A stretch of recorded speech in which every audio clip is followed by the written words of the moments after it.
তাহলে আজকে বেসিক্যালি 10 নম্বর লেকচার হবে, তাই তো?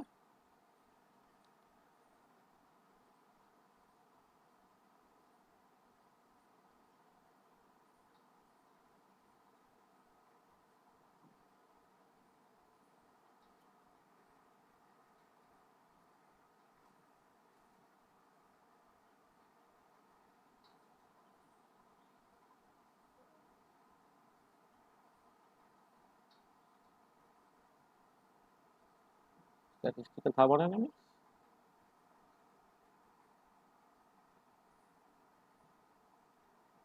লেকচার 10, এই সিরিজে আজকে লাস্ট ক্লাস। 10, 7,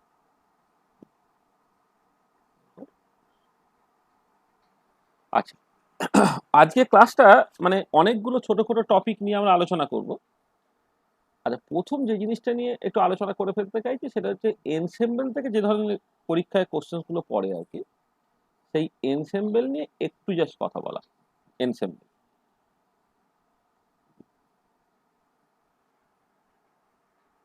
তারপর আমি ওইখান থেকে আস্তে আস্তে আস্তে আরো 2-4টে জিনিস আছে সেগুলো বলবো। ফ্লাকচুয়েশন নিয়ে দু একটা কথাবার্তা বলার আছে, সেগুলো বলবো আর কি। আচ্ছা, এনসেম্বল বলতে আমি বেসিক্যালি কি বুঝছি? হ্যাঁ, এনসেম্বল বেসিক্যালি, এই এনসেম্বলি কনসেপ্টটা হচ্ছে বিজ্ঞানী গিভস ইন্ট্রোডিউস করেছিলেন, ঠিক আছে? তাহলে এনসেম্বল হচ্ছে বেসিক্যালি একটা collection of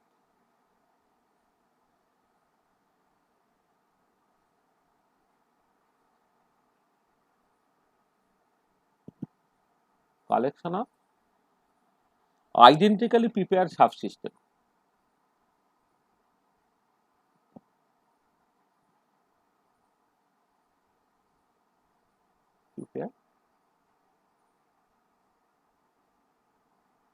identically prepared subsystem. আসলে ব্যাপারটা, এই কনসেপ্টটা কি করে আসছে না, ধর আমরা যদি কোনো একটা পার্টিকুলার স্টেট লেসে সময়ের সাথে সাথে কেমন করে ইভলভ করছে দেখতে চাই, তাহলে আমাকে কি করতে হবে? ওই একটা স্টেটকে কনসিডার করতে হবে, আর বিভিন্ন টাইমে ওই পার্টিকুলার স্টেটটা ঠিক কোথায় গেল সেগুলোকে জানতে হবে, অর্থাৎ ট্র্যাজেক্টরিটাকে জানতে হবে। এবারে অ্যাভারেজ প্রপার্টি, যেটা অ্যাভারেজ থার্মোডাইনামিক প্রপার্টি, যে প্রপার্টিগুলো অবশ্যই টাইম ইন্ডিপেন্ডেন্ট হতে হবে, মানে অ্যাভারেজ থার্মোডাইনামিক প্রপার্টি মানে বেসিক্যালি ইকুইলিব্রিয়াম প্রপার্টি, যেগুলো হচ্ছে তোমার টাইম ইন্ডিপেন্ডেন্ট হতে হবে। টাইম ইন্ডিপেন্ডেন্স পাওয়ার জন্য ওই যে স্টেটটা যে সে টাইমের সাথে ইভলভ করছে তার একটা টাইম অ্যাভারেজ আমাকে নিতে হবে। এটা হচ্ছে স্ট্যান্ডার্ড প্র্যাকটিস। আচ্ছা, এবার এর একটা অল্টারনেটিভ হতে পারে, সেটা হচ্ছে এই যে কোনো একটা পার্টিকুলার স্টেট, সে মানে একটাই পার্টিকুলার স্টেট সে সময়ের সাথে সাথে ইভলভ করছে, এইটা না দেখে আমি কি তা ভাবতে পারি যে ওই পার্টিকুলার স্টেটটা বিভিন্ন সময়ে বিভিন্ন ইনস্ট্যান্ট অফ টাইমে যে যে স্টেটে যেতে পারত, সেই সমস্ত স্টেটগুলোকে নিয়ে আমি একটা কালেকশন তৈরি করলাম, যার নাম দিচ্ছি আমি এনসেম্বল। তার মানে আমি কি করব না, একটা পার্টিকুলার টাইমে a collection of identically prepare sub systems নেব, সেইখান থেকে আমি একটা some kind of average calculate করতে পারি, যাকে বলে এনসেম্বল অ্যাভারেজ। এবং আমি এক্সপেক্ট করব যে ইকুইলিব্রিয়াম থার্মোডাইনামিক প্রপার্টি যেটা টাইম অ্যাভারেজ করে পাওয়া গিয়েছিল, সেটা এনসেম্বল অ্যাভারেজ করেও পাওয়া যাবে। এবং এটা দেখতে পাওয়া যায় যে যদি যে টাইমটা আমি নিচ্ছি সেই টাইমটা খুব বড় নেওয়া হয়, এবং এনসেম্বল যেটা basically collection of identically prepare subsystem, সেইখানে নাম্বার অফ মেন্টাল কপিজ সেটা যদি অনেক বেশি হয়ে যায়, তাহলে এই টাইম অ্যাভারেজ এবং এনসেম্বল অ্যাভারেজ এই দুটো সমান হয়ে যায়, যেটাকে বলা হয় এরগডিক হাইপোথিসিস।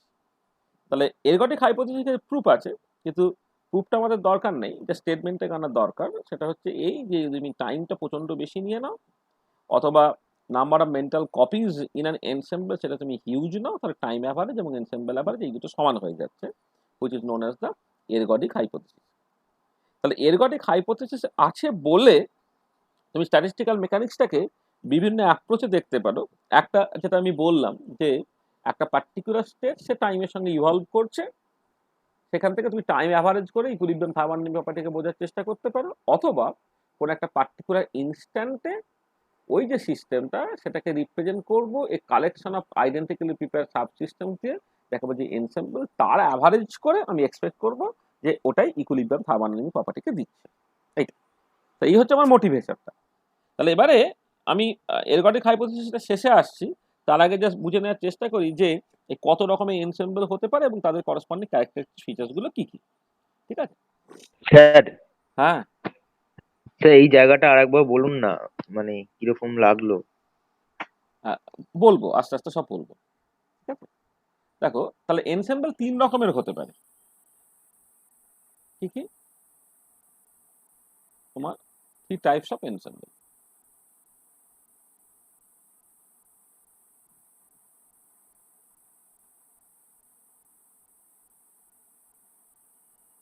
টাইপস অফ এনসেম্বল, ৩ রকমের এনসেম্বল আছে। প্রথমটাকে বলা হচ্ছে micro canonical ensemble.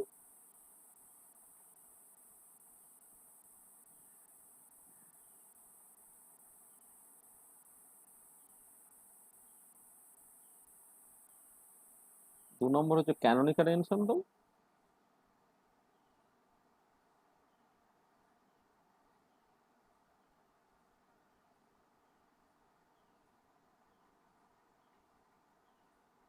Canonical ensemble.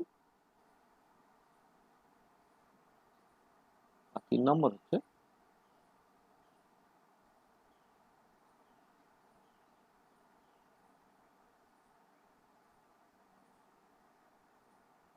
Gall canonical ensemble. Micro canonical ensemble, canonical ensemble আর গ্র্যান্ড ক্যানোনিক্যাল এনসেম্বল। এই প্রত্যেকটা জিনিস নিয়ে এবার একটুখানি আলোচনা করে নেব। আচ্ছা, প্রথমে আমরা এই মাইক্রো ক্যানোনিক্যাল এনসেম্বলটা নিয়ে ২-৪টে কথাবার্তা বলি।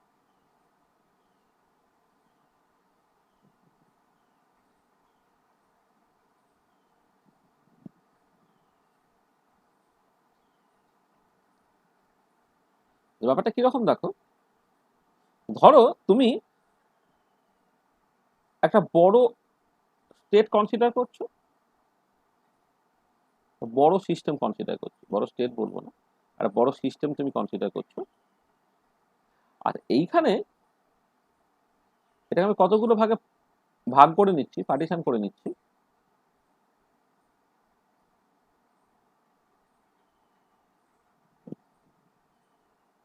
এবং সেগুলো আইডেন্টিক্যাল, হয়তো আমি ছবি আঁকতে গিয়ে আইডেন্টিক্যালটা বোঝাতে পারছি না, কিন্তু তারা সব হচ্ছে আইডেন্টিক্যাল, মানে এই এক একটা ছোট ছোট পার্ট হচ্ছে একদমই আইডেন্টিক্যাল দেখতে।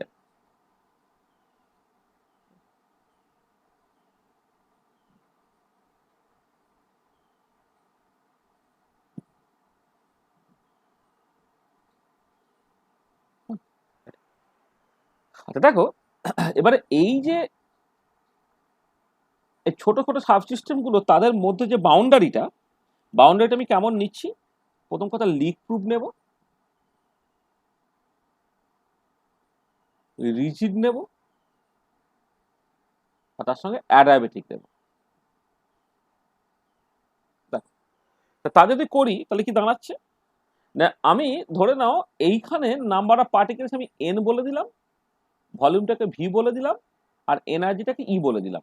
এটা এবারে প্রত্যেকটা তাই, এখানেও number of particles N, volume V এবং এনার্জি হচ্ছে ই। যদি এরকম করে আমি রাখি, তাহলে এবার খেয়াল করে দেখো যে এই যে পার্টিশনগুলো, এই পার্টিশনগুলো যদি লিক প্রুফ হয় তাহলে মাসটা এক জায়গা থেকে আরেক জায়গায় যেতে পারছে না, রিজিড হয়ে যাওয়ার জন্য বাউন্ডারিটা সরতে পারছে না, মানে ভলিউমটা ফিক্স থেকে যাচ্ছে, আর অ্যাডায়াবেটিক হয়ে যাওয়ার জন্য energy as a form of heat transfer করতে পারছে না। প্রথম কথা, রিজিড হয়ে যাওয়ার জন্য তার ভলিউমটা বাড়া কমা করতে পারছে না, তার energy as a form of work যেতে পারছে না। অ্যাডায়াবেটিক বাউন্ডারি হয়ে যাওয়ার জন্য এনার্জি যে ফর্ম অফ হিট ট্রান্সফার হতে পারছে না, লিক প্রুফ হয়ে যাওয়ার জন্য নাম্বার অফ পার্টিকেলসও চেঞ্জ হতে পারছে না।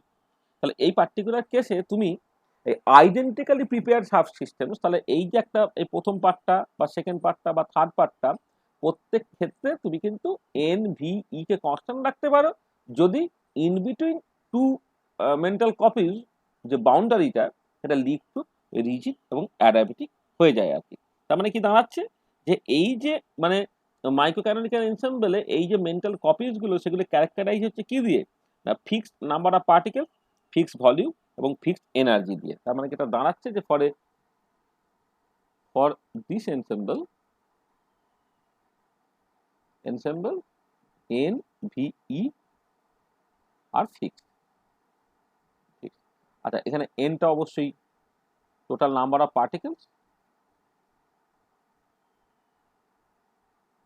ভিটা হচ্ছে আমার ভলিউম, আর ইটা হচ্ছে তোমার টোটাল এনার্জি। তাহলে মাইক্রোক্যানোনিক্যাল এনসেম্বলে কিন্তু এন ভিই এই তিনজন ফিক্স থেকে যাচ্ছে। আর এবার এন ভিই ফিক্স থেকে যাচ্ছে, ফিক্স থেকে যাচ্ছে মানে হচ্ছে basically there is no fluctuation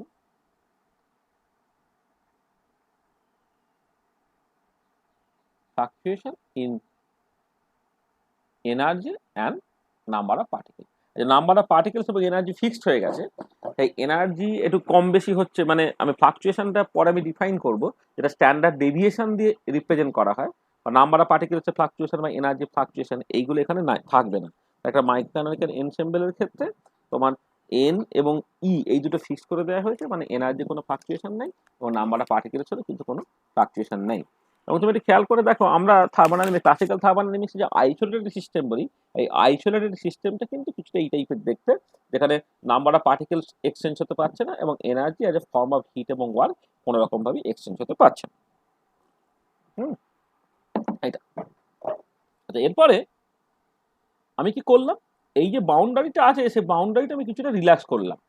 relax করলে কি দাঁড়াচ্ছে, রিল্যাক্স করলে আমি নেক্সট যে এনসেম্বলটা পাবো সেটা হচ্ছে এরকম, ক্যানোনিক্যাল এনসেম্বল।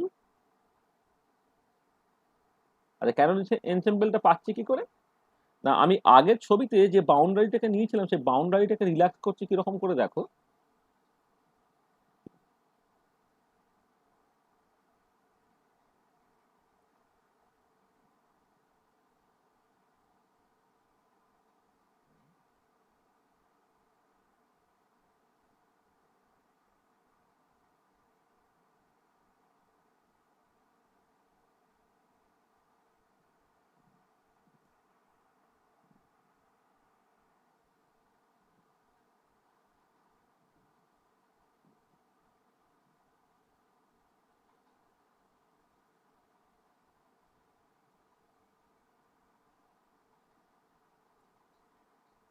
এই যে বাউন্ডারি গুলো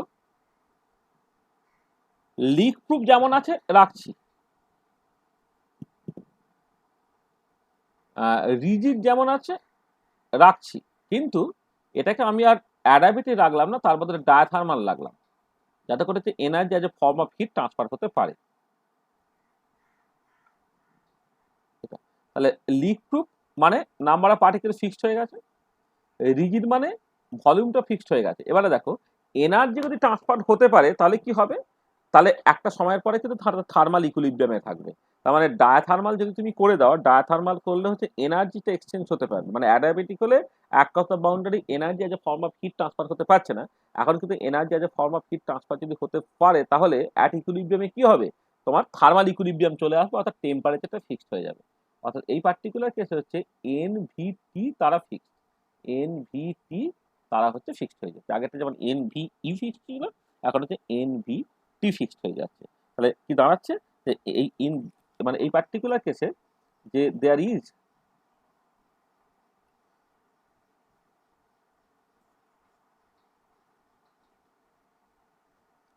মানে বা এইভাবে লিখি, in this case the mental copies are in thermal equilibrium and hence it is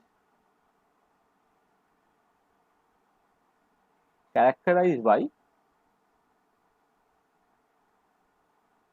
fixed values of n v and t। তাহলে আগেরটা হচ্ছে n v e কনস্ট্যান্ট ছিল, এখন হচ্ছে n v t কনস্ট্যান্ট থেকে যাচ্ছে, কারণ এইখানে এই বাউন্ডারি গুলো ডায়াথার্মাল হয়ে যাওয়ার জন্য এনার্জির যে ফর্ম অফ হিট ট্রান্সফার হতে পারছে, যখন ইকুইলিব্রিয়ামে পৌঁছে যাবে তখন কিন্তু তোমার এনার্জি কনস্ট্যান্ট না হয়ে তার বদলে টেম্পারেচার কনস্ট্যান্ট হবে।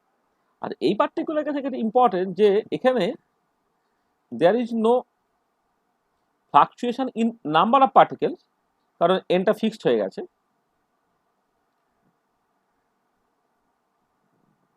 fluctuation in n, but there is a fluctuation in energy। তাহলে এনার্জিটাই যে যাতায়াত করতে পারছে বলে যে এনার্জিটা বাড়া কমা করতে পারে, মানে এনার্জির মধ্যে একটা ফ্লাকচুয়েশন আছে, বা এনার্জির স্ট্যান্ডার্ড ডেভিয়েশন যদি তুমি ক্যালকুলেট করো তাহলে এনার্জির একটা স্ট্যান্ডার্ড ডেভিয়েশন থাকবে, কিন্তু নাম্বার অফ পার্টিকেলসটা ফিক্স, তার কোনো ফ্লাকচুয়েশন থাকবে না। ঠিক আছে? আচ্ছা, এবার আমি আরেকটু রিল্যাক্স করার চেষ্টা করছি। আরেকটু রিল্যাক্স করছি মানে তুমি এই যে বাউন্ডারিটা ছিল সেই বাউন্ডারিটা এখন এই তোমার এই লিক প্রুফের বদলে আমি এখন এটাকে জাস্ট লিক আছে মানে পারমিয়েবল, বা তুমি বলতে পারো সেমি পারমিয়েবল আমি করে দেবো। করে দিলে কি দাঁড়াবে, নাম্বার অফ পার্টিকেলসটা একদিক থেকে আরেক দিকে চলে যেতে পারবে বলে সে একটা সময় পরে কিন্তু কেমিক্যাল ইকুইলিব্রিয়ামে পৌঁছে যাবে। তার মানে তখন যে এনসেম্বলটা হবে সেই এনসেম্বলটা হচ্ছে গ্র্যান্ড ক্যানোনিক্যাল এনসেম্বল।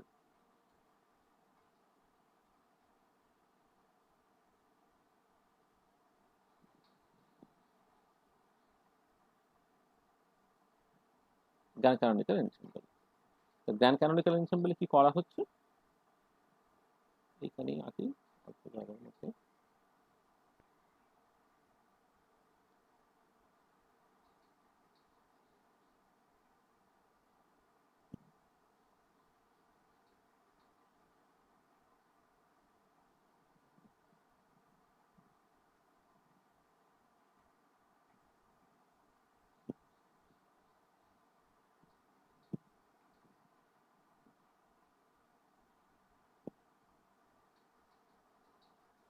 দেখো এই যে বাউন্ডারি গুলো নিচ্ছি আমি, বাউন্ডারি গুলো এখন কি তার লিক প্রুফ নয়, সেটা permeable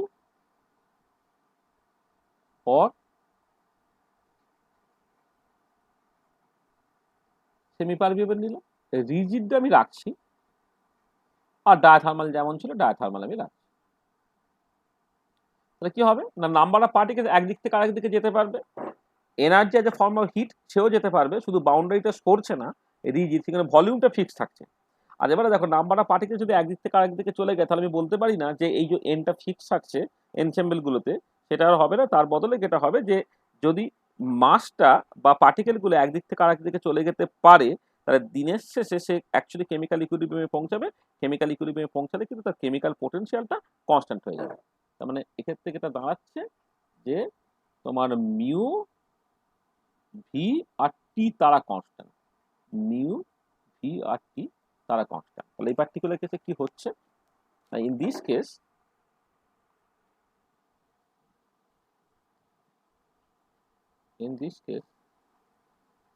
the mental copies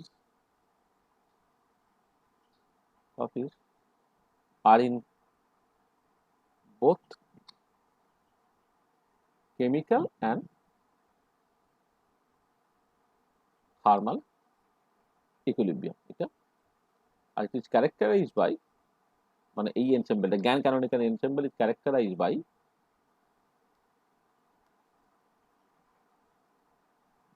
fixed values of mu v and t, যেখানে বলাই বাহুল্য মিউটা হচ্ছে আমার chemical potential.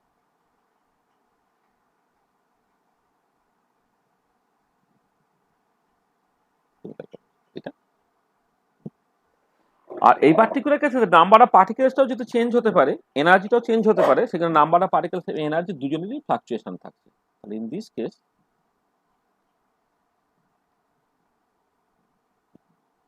there is fluctuation in both number density এবং এনার্জি এবং নাম্বার ডেনসিটি দুটোতেই কিন্তু তোমার ফ্লাকচুয়েশনটা থাকবে। ঠিক আছে?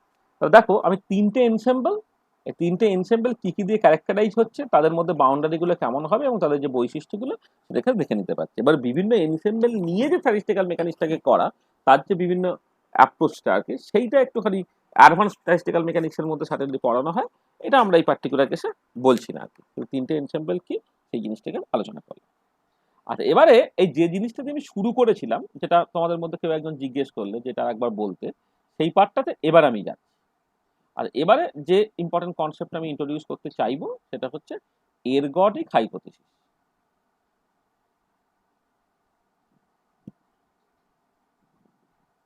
আসলে স্ট্যাটিস্টিক্যাল মেকানিক্সে না তোমার তিনটে হাইপোথিসিস আছে, তার মধ্যে দুটো হাইপোথিসিস আমরা আগে আলোচনা করেছি। একটা তো সার্টেনলি বোলজম্যান হাইপোথিসিস, মানে ওই যে S equal to K L N W, সেটা তোমরা অলরেডি জেনেছো পড়েছো, সেই নিয়ে বেশ ডিটেল আলোচনাই হয়েছে আর কি। ওটা যে বোলম্যান হাইপোথিসিস ছিল। আচ্ছা, সেকেন্ডলি ছিল হচ্ছে postulate of equal A priory probabilities.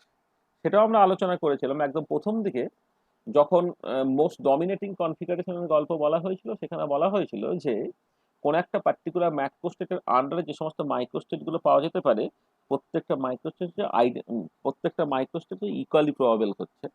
সেখান থেকে মোস্ট ডমিনেটিং কনফিগারেশনের গল্পটা ছিল, এবং বলা হয়েছিল ইকুইলিব্রিয়াম থার্মোডাইনামিক প্রপার্টিটা কন্ট্রোল হবে ওই মোস্ট ডমিনেটিং কনফিগারেশন দিয়ে। সেই কনটেক্সটে আমি principles of equal F priority probability সেটা নিয়ে আলোচনা করেছি। থার্ড যে পস্টুলেটটা, সেটা বেসিক্যালি, বা থার্ড যে হাইপোথিসিসটা, সেটা বেসিক্যালি এরগডিক হাইপোথিসিস। আচ্ছা, এরগডিক হাইপোথিসিস কি বলছে? আমরা প্রথমে স্টেটমেন্টটাকে লিখি।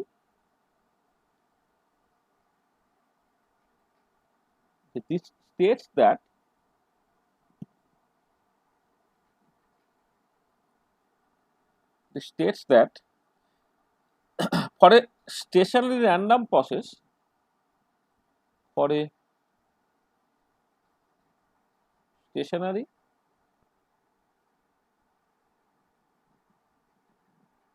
random process, a large number of observations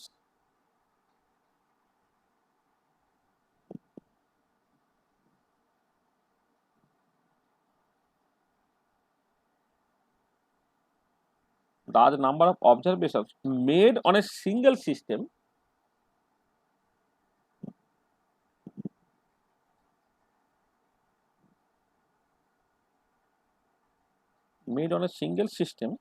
at n arbitrary instant of time, at n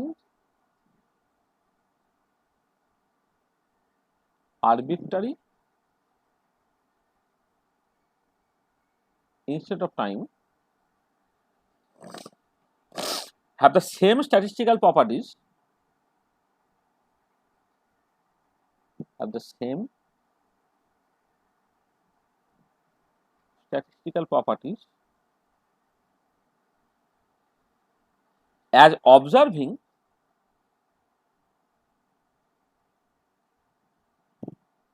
an arbitrary chosen system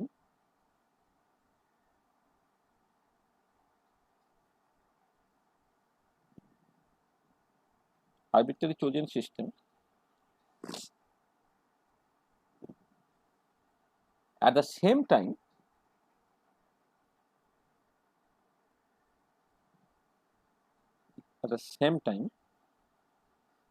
from an ensemble of similar systems, from an ensemble of similar systems.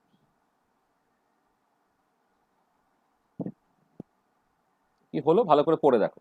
Okay, this states that for a stationary random process, মানে অবশ্যই আমি কোনো এই যে statistical মেকানিক্সটা আমি পড়ছি, যার ক্ষেত্রে আমি এরগডিক হাইপোথিসিসটাকে কাজে লাগাচ্ছি, সেটা কিন্তু বিভিন্ন যে ট্রান্সপোর্ট প্রসেসগুলো, সেই ট্রান্সপোর্ট প্রসেসের জন্য এগুলোকে আমি কাজে লাগাবো না। অর্থাৎ যখন ফ্লাক্সটা নন জিরো, অর্থাৎ amount flows per unit time per unit cross sectional area, তার যদি নন জিরো ভ্যালু থাকে, তখন কিন্তু আমি এই অ্যাপ্রোচটাকে ইউজ করতে পারবো না। ঠিক আছে? আর র্যান্ডাম প্রসেস, যেখানে যে মলিকুলগুলো র্যান্ডামলি বা chaotic ওয়েতে এখানে ঘুরে বেড়াচ্ছে, সেই ব্যাপারটা হয় আর কি। হ্যাঁ, তাহলে a large number of observation made on a single system at N arbitrary instance of time have the same statistical properties as observing n arbitrary chosen system at the same time from an ensemble of similar system. আচ্ছা, ধরো ধরো মানে আমি just একটা example দিই। Example হচ্ছে এই যে, ধরো কোনো একটা আমি একটা একটা আরবিট্রারি সিস্টেম, যার বুদ্ধি শুদ্ধি এমনি কম আছে, ধরে নাও একটা ছাগল, ঠিক আছে, বা একটা পাখি, ধরে নাও তার বুদ্ধি টুদ্ধি নেই আর। তাহলে একটা ছাগল কেমন করে বিহেভ করে, তাহলে কোনো একজন জীববিজ্ঞানী যাতে ছাগলের বৈশিষ্ট্যগুলো লিপিবদ্ধ করেছে, তাহলে সেই বৈশিষ্ট্যগুলি কি কি করেছে, লিপিবদ্ধ করেছে। হ্যাঁ, তুমি একটু খেয়াল করে দেখো, বা ওই যে বংশগতি সংক্রান্ত যে মেন্ডেলের যে সমস্ত সূত্রগুলো, কিভাবে ওই ফাইনাল কনক্লুশনটা পৌঁছানো হয়েছে। ফাইনাল কনক্লুশনটা পৌঁছানো যেতে পারে এইরকম ভাবে, ধরো তুমি একটা ছাগল নাও, সেই ছাগলটা একদম জন্ম থেকে শুরু করে মৃত্যু পর্যন্ত একটা বড় সময় ধরে তাকে অবজার্ভ করো। তাহলে সেইখান থেকে তুমি একটা ছাগলের যে বৈশিষ্ট্যগুলো তুমি কিন্তু লিপিবদ্ধ করতে পারবে, বা বৈশিষ্ট্যগুলো তুমি সামারাইজ করতে পারবে। তাহলে একটাই ছাগল তুমি নিলে, যে ছোট থেকে আস্তে আস্তে আস্তে বড় হচ্ছে, সেইটাকে তুমি ক্লোজলি অবজার্ভ করলে, করে তার বিহেভিয়ার, মানে সবসময় তুমি সেটাকে অবজার্ভ করছো, যে কোনো মুহূর্তে তার আনন্দ হলে কি করছে, তার দুঃখ হলে কি হচ্ছে, সে খিদে পেলে কি করছে, তার পেট খারাপ হলে কি করছে, সে কিভাবে বড়ে উঠছে, হ্যাঁ, বা বিভিন্ন সময়ে শীত বা গরম লাগলে বা ঠান্ডা লাগলে তার বিহেভিয়ার গুলো কেমন, কি হচ্ছে, তুমি একটা ছাগল দিলে সেইটা ভীষণ ক্লোজলি ইনফাইনাইট পসিবল টাইমে, তুমি ইনস্ট্যান্ট অফ টাইমে তুমি এটাকে দেখছো আর কি, সেইখান থেকে তার একটা প্রপার্টি তুমি পৌঁছালে। আর আরেকটা তুমি যেটা করতে পারছো, একটা তুমি ছাগলের পুরো পালের মধ্যে যাও, মানে যেখানে মানে তোমার, মানে ওই ছাগলই আছে, মানে ছাগল গরুর কম্বিনেশন, ছাগলই আছে, হ্যাঁ, তার মানে অনেক ছাগল আছে, তারা একটা কালেকশনের মধ্যে যাও। তুমি যেটা দেখতে পাবে ওই যে ছাগলগুলো, কারো খিদে পেয়েছে, কারো খিদে পায়নি, কেউ ঠান্ডার মধ্যে আছে, কেউ গরমের মধ্যে আছে, হ্যাঁ, কেউ ছোট ছাগল, কেউ বড় ছাগল, এরকম যদি সিচুয়েশনটা তুমি দেখো, তাহলে একটা মুহূর্তে একটা ছাগল না দেখে যদি একটা ছাগলের মানে একটা একটা অনেক ছাগল একসাথে থাকে, তাহলে কোন বয়সের ছাগলটা কেমন ভাবে বিহেভ করছে, কোন কার যার ঠান্ডা লাগছে, কার গরম লাগছে, সেই মতো করে সে বিহেভ করছে, খিদে পেলে কোন ছাগলটা কেমন করে বিহেভ করছে, এইখান থেকেও কিন্তু ছাগলের যে সাধারণ বৈশিষ্ট্য, সেটা সম্বন্ধে কিন্তু তুমি একটা ধারণা পেয়ে যেতে পারো। এবারে কথাটা হচ্ছে যে হয়তো ছাগলের ক্ষেত্রে দুটো ধারণা তোমার নাও মিলতে পারে, যে একটা পার্টিকুলার ছাগল তার হয়তো একটা স্পেসিফিকেশন আছে আর কি, হ্যাঁ, কিন্তু তা যদি না থাকে, কোনো বায়াসনেস যদি না থাকে, তাহলে একটা ছাগল, তাকে একটা লং টাইম ধরে প্রত্যেকটা ইনস্ট্যান্টে অবজার্ভ করা, আর হচ্ছে একটা কালেকশন অফ ছাগল, সেটাকে একটা পার্টিকুলার ইনস্ট্যান্টে অবজার্ভ করা, দুটো থেকে আলটিমেটলি তুমি যে কনক্লুশনে গিয়ে পৌঁছাবে, দুটো কনক্লুশনে একই জায়গায় পৌঁছাবে, একই হওয়ার কথা, এটা হচ্ছে মোদ্দা কথা। সেটাই হচ্ছে তোমার বেসিক্যালি এরগটিক হাইপোথিসিস বলছে, যে তুমি একটা থার্মোডাইনামিক সিস্টেম তুমি নাও, হ্যাঁ, এবার সেই সিস্টেমটাকে তুমি সময়ের সাথে সাথে ইভলভ হতে দাও, মানে ওই পার্টিকুলার মানে ওই পার্টিকুলার সিস্টেমটা, হ্যাঁ, আমাকে তো মানে ইকুইলিব্রিয়াম থার্মোডাইনামিক্স তো ইকুইলিব্রিয়াম প্রপার্টি নিয়ে মাথা ঘামায়, তাহলে যদি আমি একটা পার্টিকুলার সিস্টেম বিভিন্ন সময়ে কিভাবে ইভলভ করছে, বা প্রত্যেকটা মুহূর্তকে যদি আমি অবজার্ভ করি, করে টোটাল টাইম পিরিয়ডের মধ্যে, বা যদি পিরিয়ডিক মোশন না হয় তাহলে একটা ভীষণ লং টাইমে, হ্যাঁ, ওই তার একটা অ্যাভারেজ আমি ক্যালকুলেট করলাম। অ্যাভারেজ ক্যালকুলেট করার নিশ্চয়ই একটা রাস্তা আছে, সেটা আমি দেখাবো কেমন করে টাইম অ্যাভারেজটাকে ক্যালকুলেট করতে হয়, সেটাকে করলাম এবং আশা করবো সেটাই আমার ইকুইলিব্রিয়াম প্রপার্টিটাকে দেবে। আর এইটা না করে এই যে বিভিন্ন ইনস্ট্যান্টে, ধরো একটা 10 সেকেন্ড ধরে 10 বার তুমি অবজার্ভ করলে, তাহলে 10 বার অবজার্ভ করে সিস্টেমটা 10 বার 10টা অবস্থায় ছিল, 10টা অবস্থায় ছিল, মানে আমি ধরো কথা কথা বলছি, হয়তো দেখা গেল সময়ের সাথে সাথে একটা একটা ধরো সিস্টেম, সে তোমার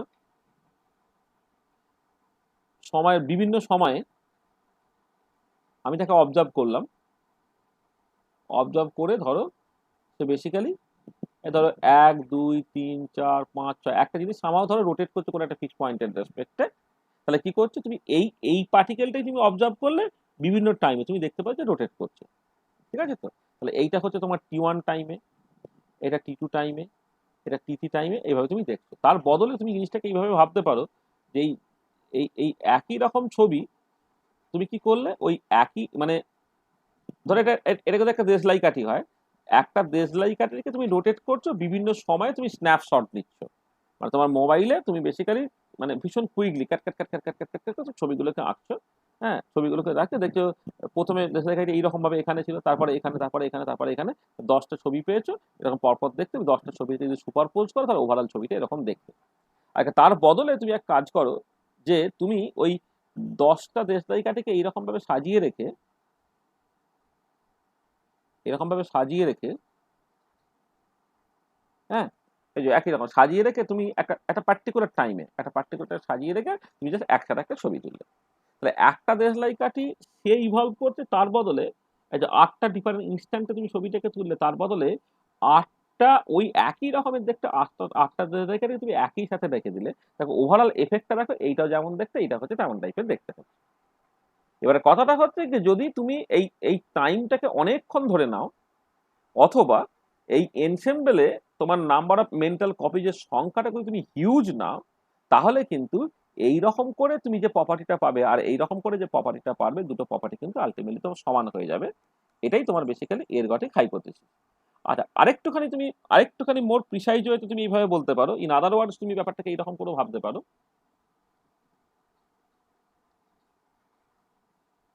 in other words বলছে if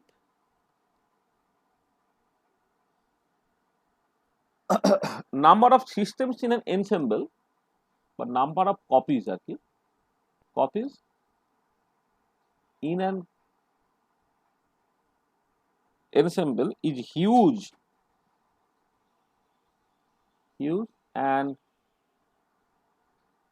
time taken to calculate the average taken to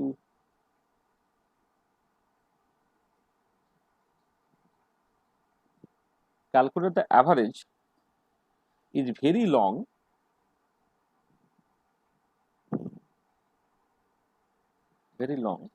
then ensemble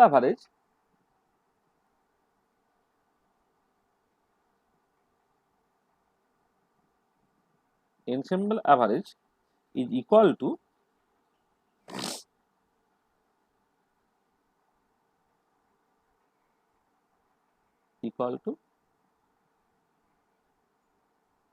time average. তার মানে যেটা বলা হচ্ছে এনসেম্বল অ্যাভারেজটাকে না এইরকম ভাবে এক্সপ্রেস করা হয় এইটা, আর টাইম অ্যাভারেজটাকে মাথায় বার দিয়ে এক্সপ্রেস করা হয়। এইটা হচ্ছে এনসেম্বল অ্যাভারেজ, এটা হচ্ছে টাইম অ্যাভারেজ। হ্যাঁ, এই দুটো হচ্ছে সমান হয়ে যাবে। তাহলে সমান হতে গেলে তোমার একটা এই যেমন এখানে আমি বললাম যে এই যে দেশলাই কাঠিগুলো তুমি নিয়েছো, এইখানে এই 8টা দেশলাই কাঠি নিলে হবে না, ইনফাইনাইট দেশলাই কাঠি তোমাকে নিতে হবে। নিয়ে তুমি তার একটা অ্যাভারেজ ক্যালকুলেট করলে, আর এখানে এই হয়তো 1 মিনিট গ্যাপে গ্যাপে তোমার দেখলে হবে না, মানে এই একটা লং টাইম ধরে তোমাকে জিনিসটাকে দেখতে হবে। লং টাইম ধরে নিয়ে তুমি যদি একটা টাইম অ্যাভারেজ ক্যালকুলেট করো, আর অনেকগুলো possible mental copies in an ensemble সেটাকে ধরে নিয়ে এনসেম্বল অ্যাভারেজ করে দুটো কিন্তু আলটিমেটলি সমান হয়ে যাবে। এটাই বেসিক্যালি তোমার এরগডিক হাইপোথিসিস। এইখানে এই যে এফটা, যেটা বেসিক্যালি তোমার এনসেম্বল অ্যাভারেজ, এটা কেমন করে ক্যালকুলেট করে? আচ্ছা, এনসেম্বল অ্যাভারেজ তোমার ওই যে ম্যাক্সওয়েল স্পিড ডিস্ট্রিবিউশন হ্যানা ত্যানা যখন করেছো না, বা কোয়ান্টাম মেকানিক্সে যে অ্যাভারেজগুলো ক্যালকুলেট করো না, সবটাই কিন্তু বেসিক্যালি তোমার এনসেম্বল অ্যাভারেজ। হ্যাঁ, তুমি কোয়ান্টাম মেকানিক্সই বলো বা তোমার ধরো ম্যাক্সওয়েল স্পিড ডিস্ট্রিবিউশন ইত্যাদি ক্ষেত্রেই তুমি বলো, তুমি দেখো ম্যাক্সওয়েল স্পিড ডিস্ট্রিবিউশনটা তুমি যখন করো, ডিরাইভ করো কাইনেটিক থিওরি অফ গ্যাসে, তুমি কি একটা মলিকুল সে মানে মানে এই যে কাইনেটিক থিওরি অফ গ্যাসে যে বেসিক অ্যাজাম্পশনস গুলো বলা হয়েছে বা মলিকুলগুলো কেমন করে বিহেভ করছে, সেইটা যে তোমাকে পস্তুলেট হিসেবে বলা হয়েছে, কিসের বেসিসে বলছে? একটা হতে পারে তুমি একটা মলিকুলকে একটা লং টাইম ধরে দেখো, সেই মলিকুলটার দেওয়ালে ধাক্কা হলো, সেই মলিকুলটা অন্যান্য মলিকুলের সঙ্গে ধাক্কা হয়ে ডিরেকশন চেঞ্জ করলো, সেই মলিকুলটি দুটো ধাক্কার মধ্যে হচ্ছে স্ট্রেট লাইন ফলো করলো, ইত্যাদি ইত্যাদি ইত্যাদি। তাহলে একটা মলিকুলকে তুমি একটা লং বা টাইম ধরে দেখো, সেটাও তুমি করতে পারতো। তার বদলে তুমি কি করেছিলে? তুমি প্রথম শুরুই করেছিলে যে একটা গ্যাসিয়াস সিস্টেম যেখানে হিউজ নাম্বার অফ পার্টিকেলস আছে, হ্যাঁ, huge number of gas molecules আছে, সেটা ধরে নিয়েছিলে।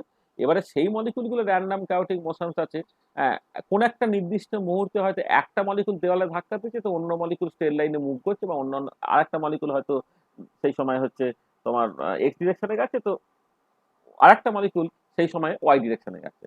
তাহলে একই মলিকুল ধাক্কা ধাক্কির জন্য কখনো এক্স ডিরেকশনে, কখনো ওয়াই ডিরেকশনে, কখনো জেড ডিরেকশনে গেছে, এইরকম ভাবে না ভেবে তুমি অ্যাজ ওই মুহূর্তে তুমি 3টে মলিকুল কনসিডার করে ফেললে, একজন এক্স ডিরেকশন বরাবর যাচ্ছে, একটা ওয়াই ডিরেকশন বরাবর যাচ্ছে, একটা জেড ডিরেকশন বরাবর যাচ্ছে। তার মানে দেখো, এই ম্যাক্সওয়েল স্পিড ডিস্ট্রিবিউশন বা কাইনেটিক অফ গ্যাসের যা কিছু অঙ্ক-টঙ্ক তুমি কষেছো, সবটাই কিন্তু ওই এনসেম্বল ধরে নিয়ে, মানে identically prepare ideal gas molecule, মানে এক একটা গ্যাস মলিকুল তারা বেসিক্যালি আইডেন্টিক্যাল, হ্যাঁ, সেই অনেকগুলো গ্যাস মলিকুল ধরে নিয়ে তার মতো করে পুরো জিনিসটাকে করা। তোমার কোয়ান্টাম মেকানিক্সও তুমি যখন প্রবাবিলিটি দিয়ে সবকিছু অ্যাভারেজ ক্যালকুলেট করো, সবটাই কিন্তু তোমার বেসিক্যালি এনসেম্বল অ্যাভারেজ। তাহলে এক্ষেত্রে যেটা করতে হয় সেটা হচ্ছে এই যে তুমি এই কোন একটা প্রপার্টি ক্যালকুলেট করছো, ধরো যে প্রপার্টিটা ক্যালকুলেট করছো, ধরে নাও এই প্রপার্টিটা ফর দ্য টাইমিং হচ্ছে তোমার এক্স এর ফাংশন বা আর এর ফাংশন, যা কিছু তুমি ভাবতে পারো। ধরো আমি একটা 3 ডাইমেনশনে ভাবছি, এটা হচ্ছে আর এর ফাংশন। আচ্ছা, এবারে তার একটা প্রবাবিলিটি থাকার কথা, প্রবাবিলিটিটা ধরে নাও ফর দ্য টাইম বিং ওইটা পাওয়ার প্রবাবিলিটি হচ্ছে পি আর, তার সঙ্গে তোমাকে নিতে হবে হচ্ছে ডিআর কিউব। ডিআর কিউব মানে যেটা মানে ডিআর কিউব মানে হচ্ছে কার্টিকান কোঅর্ডিনেট সিস্টেমে করে ডিএক্স ডিওয়াই ডিজেড লিখতে হবে এইটা, আর এইটা ইন্টিগ্রেটটা করতে হবে তোমাকে অল স্পেস।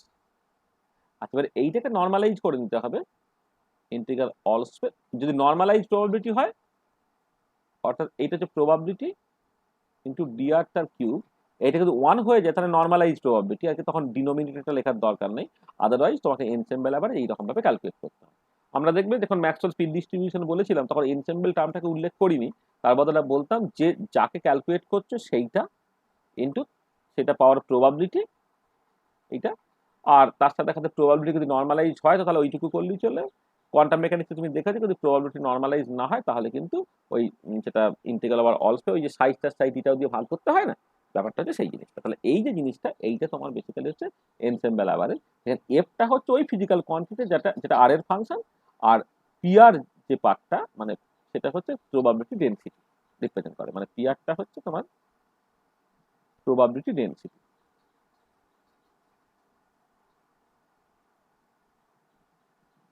ডেনসিটি আর এফ আরটা হচ্ছে যে ফিজিক্যাল কোয়ান্টিটি আর কি, physical quantity that is a যে ফাংশন অফ পজিশন আর এই এইরকম করে তুমি এনসেম্বল অ্যাভারেজ থেকে ক্যালকুলেট করতে পারো। আচ্ছা উল্টো দিকে এ বার যখন বলছি এইটা তোমার basically time average, time average মানে ব্যাপারটা কিরকম, ধরো ধরো একটা পার্টিকেল সে আর ইনিশিয়াল টাইম টি আই থেকে ফাইনাল টাইম টি এফ এইটা বিভিন্ন সময়ে সে এদিক থেকে এখানে তুমি গেল ধরো। আচ্ছা এবারে কোন একটা পার্টিকুলার প্রপার্টি, যে পার্টিকুলার প্রপার্টি ধরে না এখন টি এর ফাংশন, ঠিক আছে? তো তুমি যখন এই টাইম অ্যাভারেজটাকে ক্যালকুলেট করবে যেটা দেখবে টাইমের সঙ্গে রিলেটেড, মানে তুমি পার্টিকুলার কাইনেটিক্স বা কাইনেমেটিক্স যখন পড়াশোনা করেছো বা সিম্পল হারমোনিক অসিলেটর, সেইখানে যে তোমার পজিশনটা যেটা বেসিক্যালি টি এর ফাংশন, সেইখান থেকে দেখো যখন তুমি টাইমের অ্যাভারেজ করেছো তখন তুমি কি করেছো বেসিক্যালি করেছো হচ্ছে যেটা সেটা হচ্ছে যে যে কোয়ান্টিটিটা বলছো ধরো F which is a function of T এইটা, তাকে তোমাকে এই হোল টাইমে তোমার আলটিমেটলি, ঠিক আছে, হোল টাইমে তুমি বেসিক্যালি একটা ইন্টিগ্রেট করে দিচ্ছ। হ্যাঁ এইটা হচ্ছে ধরো এটা 0 থেকে একটা টাও, হ্যাঁ তাকে তুমি ভাগ করে দেবে হচ্ছে তোমার টাও দিয়ে। তার মানে ওই যে প্রপার্টিটা বিভিন্ন টাইমে ছিল সেইটা করে তুমি একটা ইন্টিগ্রেট করে 0 থেকে টাও পর্যন্ত ওই টাও দিয়ে ভাগ করলে, টাওটা বেশি করে তুমি যতখানি টাইম ইন্টারভাল ভাবছো সেইটা, যদি পিরিয়ডিক মোশন হয় টাওটা বেশি করে টাইম পিরিয়ড হয়, তার বেশি তোমার নেওয়ার দরকার পড়ে না। আর না হলে হচ্ছে তুমি কতটা লং টাইম কনসিডার করছো আছে টাওটা হচ্ছে সেইটা। টাওটা হচ্ছে যে maximum time within which the system evolves. মানে তুমি হয়তো 100 সেকেন্ড ধরে করছো, তা 0 থেকে 100 এফটি ডিটি করলে তাকে তুমি 100 দিয়ে ভাগ করলে করে যেটা পাবে সেটা তোমার টাইম অ্যাভারেজ, ঠিক আছে? এবারে যেটা বলা হচ্ছে যে এই এনসেম্বল অ্যাভারেজ এবং টাইম অ্যাভারেজ এই দুটো কিন্তু তোমার বেসিক্যালি সমান হয়ে যাবে কখন, যখন এই টাইমটা খুব ছোট টাইম নিলে হবে না, খুব লম্বা টাইম নিতে হবে। আর এইখানে যখন তুমি প্রবাবিলিটি কনসেপ্ট নিয়ে কথাবার্তা বলছো, প্রবাবিলিটি কনসেপ্টটা কিন্তু ঠিক ঠিক রেজাল্ট দেয় তখনই যখন হচ্ছে তোমার ওই এটা অনেক বেশি নাম্বার অফ, মানে কি বলবো এনসেম্বল, মানে এনসেম্বলের নাম্বার অফ মেন্টাল কপিজ যেটা বলছে বা সাব সিস্টেমের সংখ্যা যেটা হচ্ছে সেটা প্রচন্ড বেশি হবে, ঠিক আছে? তাহলে বোঝা গেল এরগটিক হাইপোথিসিস জিনিসটা কি, পরিষ্কার? এখন পরিষ্কার? কিরে যে হ্যাঁ জিজ্ঞেস স্যার। করছিলিস? হ্যাঁ স্যার এই হ্যাঁ স্যার। এফ বার এই এফ আর এফ বারটা একটু বলবে না, মাঝখানে হেডফোনটা ডিস্টার্ব করছিল, সাউন্ড আসছিল না কোনো। ওটা ওই পরে ভিডিওটা শুনে নিবি তাহলে হবে। আচ্ছা ঠিক আছে। ঠিক আছে। আচ্ছা দেখো এবারে আমি আর একটা কথা বলেছিলাম, সেটা হচ্ছে যে যে যখন তুমি মাইক্রো ক্যানোনিক্যাল এনসেম্বলের মধ্যে আছো তখন তোমার এনার্জি এবং নাম্বার অফ পার্টিকেলস কারোরই কোনো ফ্লাকচুয়েশন নেই, কিন্তু যখন ক্যানোনিক্যাল এনসেম্বল করছো তখন তোমার এনার্জি ফ্লাকচুয়েশন চলে আসছে, আর জ্ঞান ক্যানোনিক্যাল এনসেম্বল যখন করছো তখন তোমার কিন্তু নাম্বার ডেনসিটি এবং এনার্জি দুটোরই ফ্লাকচুয়েশন থেকে যাচ্ছে। আর আমরা ফ্লাকচুয়েশন নিয়ে কথাবার্তা বলবো না, সেটা ইউজুয়ালি বেসিক কোয়ান্টামে হয়তো পড়ানো হয় না, আমি রাস্তাটা তোমায় দেখিয়ে দিচ্ছি কেমন করে করতে হয়। হ্যাঁ তোমরা একটুখানি দেখে নেবে কোনো একটা বই থেকে খুব ডিটেলে ফ্লাকচুয়েশন।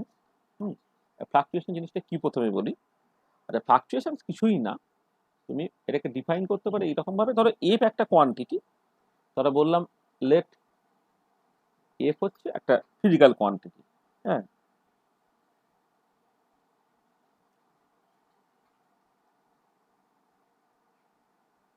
Physical quantity. আচ্ছা, এবারে এই ফ্লাকচুয়েশন অফ এফ, এইটাকে আমি স্ট্যান্ডার্ড ডেভিয়েশন অফ এফ দিয়ে এক্সপ্রেস করি, যেটা কি হয় না রুট ওভার অফ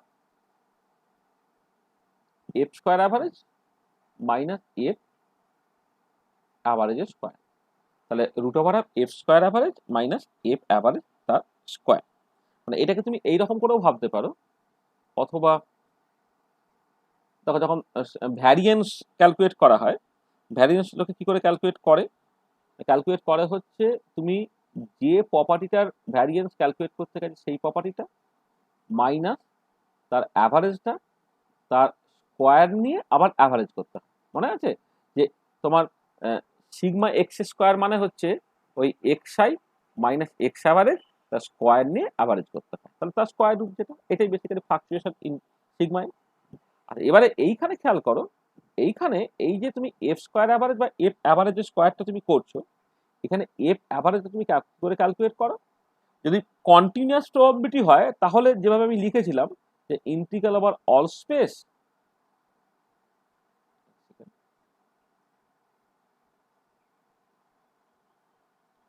যদি কন্টিনিউয়াস প্রবাবিলিটি কনসেপ্ট হয় তখন এফ অ্যাভারেজটা আমাকে লিখতে হয় integral over all space F, যেটা বেসিক্যালি আর এর function, into probability D R cube divided by integral over all space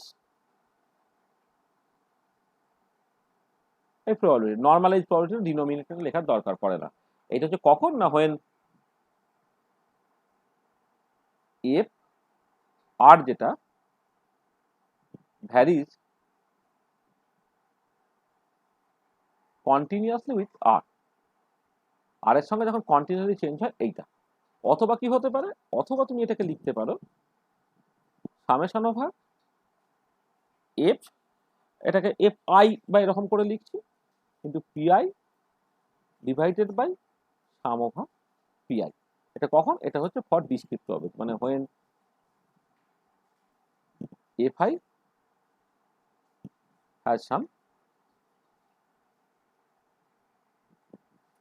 discrete value. ধরো আমি কয়েন টস এই টাইপের জিনিস যখন ভাবছি, তাহলে কয়েন টস যখন করছি, কয়েন টস করার সময় কি করতে হবে তোকে? কয়েন টস করার সময় হচ্ছে আমি জানি যে শুধুমাত্র হেড পড়তে পারে আর টেল পড়তে পারে, তখন এই কন্টিনিউয়াসলি করার যা সিম্পলি কোনো মানে হয় না।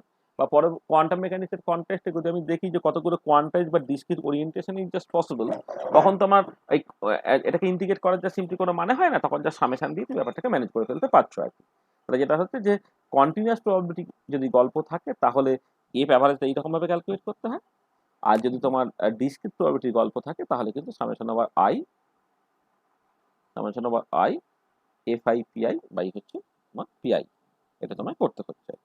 আর অবভিয়াসলি এফ স্কোয়ার অ্যাভারেজ যদি করো তাহলে এটাকে এফ স্কোয়ার হয়ে যাবে, এটাকে জাস্ট এফ স্কোয়ার হয়ে যাবে। মানে এটা তো বলাই বাহুল্য আর কি। মানে যদি কেউ এফ স্কোয়ারের অ্যাভারেজটাকে ক্যালকুলেট করতে চায় তাহলে সে অবশ্যই integral over all space, sorry, F R তা স্কোয়ার করবে P R D R cube three dimension বলে by integral over all space P R D R cube এটা করবে, অথবা হচ্ছে sum over all I F I এর square into P I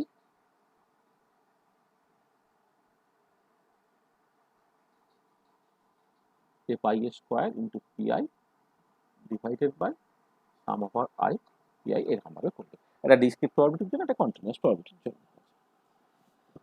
fluctuation এই জিনিসটা ম্যাথামেটিক্যালি ক্যালকুলেট করার রাস্তাটা তুমি বুঝতে পারলে, তুমি বেসিক্যালি এক্স স্কোয়ার অ্যাভারেজ বের মানে মানে যে ফিজিক্যাল কোয়ান্টিটিটা বলছো তার স্কোয়ারের অ্যাভারেজ বের করো, আর তারা অ্যাভারেজ করে তার স্কোয়ার করো, তাদের যে ডিফারেন্সটা তার স্কোয়ার রুট করো। মানে বেসিক্যালি স্ট্যান্ডার্ড ডেভিয়েশন, মানে স্ট্যান্ডার্ড ডেভিয়েশন দিয়ে কিন্তু ইউজুয়ালি লোকে ফ্লাকচুয়েশনটাকে বোঝায় আর কি। এইটা ফ্লাকচুয়েশন অফ এফ, অর এটাকে তুমি বলতে পারো স্ট্যান্ডার্ড ডেভিয়েশন ইন এফ। ঠিক আছে, ফ্লাকচুয়েশনের ডেফিনেশনটা পরিষ্কার তো? এবারে দেখো এইখানে যদি তুমি ফ্লাকচুয়েশন ইন এনার্জি ক্যালকুলেট করো, ফ্লাকচুয়েশন ইন এনার্জি, দেখো একটা মাইক্রোক্যানোনিক্যাল এনসেম্বলে এনার্জি যদি একটা ফিক্সড ভ্যালু থাকে, এনার্জি যদি একটাই স্পেসিফিক ভ্যালু হয়, তাহলে পরিষ্কার ই স্কোয়ার অ্যাভারেজ আর ই অ্যাভারেজ স্কোয়ার সেই দুটো হচ্ছে সমান হবে। মানে ধরো যে আমি যেটা বলছি যে আর প্রত্যেকটা মলিকুল মানে মানে ওই যে সাবসিস্টেম গুলো কনসিডার করছো, প্রত্যেকটা সাবসিস্টেমে এনার্জি গুলো 10 10 10 10 তাহলে 10 তার অ্যাভারেজ করো আর 10 স্কোয়ার করে তার অ্যাভারেজ করো, দেখবে ওই সকল এনার্জি স্কোয়ারের অ্যাভারেজ আর এনার্জির অ্যাভারেজ করে তার স্কোয়ার দুটো সমান হয়ে যাবে এবং করসপন্ডিং এনার্জি ফ্লাকচুয়েশনটা হচ্ছে 0 হয়ে যাবে। কিন্তু যদি তুমি অন্য এনসেম্বলে চলে যাও, যেটা হচ্ছে ক্যানোনিক্যাল বা জ্ঞান ক্যানোনিক্যাল, দুটো এনসেম্বলেই চলে যাও যেখানে এনার্জিটা তোমার বেসিক্যালি ভ্যারি করতে পারে, অর্থাৎ দুটো যে সকল মেন্টাল কপি মানে এনসেম্বলে যে সমস্ত সাবসিস্টেমস গুলো আছে তাদের মধ্যে বাউন্ডারিতে যখন ডায়াথার্মাল হয়ে যাচ্ছে, একটার দিক থেকে আরেকটা দিকে এনার্জি চলে যেতে পারছে, এনার্জি চলে যেতে পারছে মানেই হচ্ছে তোমার অবশ্যই একটা ফ্লাকচুয়েশন থাকছে। আর এই ফ্লাকচুয়েশন ইন এনার্জি সেটাকে তুমি চাইলে ক্যালকুলেট করতে পারো, ক্যালকুলেট করে যেটা দাঁড়াবে মানে আসলে আমি ওই মানে কিভাবে এনার্জি ক্যালকুলেট করতে হয়, কি করে এনার্জি স্কোয়ার ক্যালকুলেট করতে হয় সেগুলো তোমার জানা আছে। হ্যাঁ, মানে আসলে আমি এটা কোষে দেবো না, নিজেরা চাইলে কোষে নেবে। মানে ধরো আমি যখন এনার্জির অ্যাভারেজ ক্যালকুলেট করতে চাই, এনার্জি অ্যাভারেজ তোমরা তো জানো, এনার্জি অ্যাভারেজ আমি যদি দিয়ে ক্যালকুলেট করি, ধরো তোমার যা শেখানো হয়েছে তোমাকে, শেখানো হয়েছে মানে আমি ওই যখন ম্যাক্সওয়েল মানে মানে আমি বলি পার্টিশন ফাংশন, ধরো পার্টিশন ফাংশন যদি কোনো একটা পার্টিকুলার সিস্টেমের জন্য জানো, পার্টিশন ফাংশন থেকে তো এটাকে ক্যালকুলেট করা তুমি শিখেছো। পার্টিশন ফাংশন থেকে ক্যালকুলেট করলে কেমন দেখতে হবে?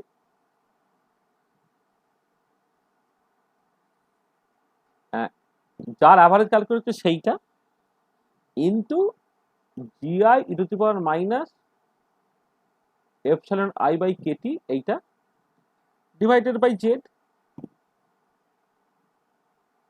এইটা ঠিক আছে না?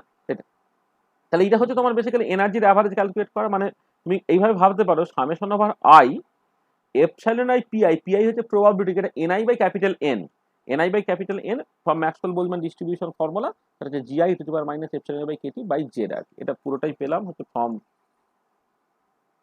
MB statistics. এটা এটা হলো। আর এখানে ই স্কোয়ারের অ্যাভারেজ ক্যালকুলেট করো, কিছুই না, তোমাকে যেটা করতে হচ্ছে এই যে এপসাইলন আইটা তার বদলে এপসাইলন আই স্কোয়ার করে দিতে হবে, আর কিছুই না, বাকিটা একই রকম। এটা কি হবে? Summation over I epsilon I তার square GI E to the power minus epsilon I by KT divide by Z, এইটা। আচ্ছা এবারে এনার্জির অ্যাভারেজ ক্যালকুলেট করা তোমাদের শিখিয়েছিলাম, স্যার জেডটা কি এখানে স্যার মানে ওই পার্টিশন পার্টিশন ফাংশন? হ্যাঁ হ্যাঁ হ্যাঁ, যেটা হচ্ছে partition function, thermodynamic partition function, ঠিক আছে? মানে যেটা হচ্ছে যেখানে বাই ডেফিনেশন হচ্ছে summation over I GI E to the power minus epsilon I by KT. এই যে এটা হচ্ছে টোটাল প্রবাবিলিটি, এই যে নিচে এই যে সামেশন ওভার অল মানে all space PR DR Q বা সামেশন ওভার অল পিআই বলছি না, সেইটাই বেসিক্যালি জেড দিয়ে রিপ্লেস হচ্ছে। মানে এখানে কি হচ্ছে, এখানে প্রবাবিলিটি যে পার্টটা, প্রবাবিলিটিটা হচ্ছে NI by capital N, NI by capital N from Maxwell Boltzmann distribution কি হবে, এটা GI to the power minus epsilon I by KT হবে, তাকে তোমাকে টোটাল প্রবাবিলিটিতে ভাগ করতে হবে, এখানে জেড দিয়ে এখানে টোটাল ভাগটা হয়ে যাচ্ছে। আচ্ছা এবারে তুমি যদি ক্যালকুলেট করো, ক্যালকুলেট করলে এখান থেকে আমি হোমওয়ার্ক দিচ্ছি, জেনারেলি তুমি যেটা দেখাতে পারবে সেটা হচ্ছে যে fluctuation in energy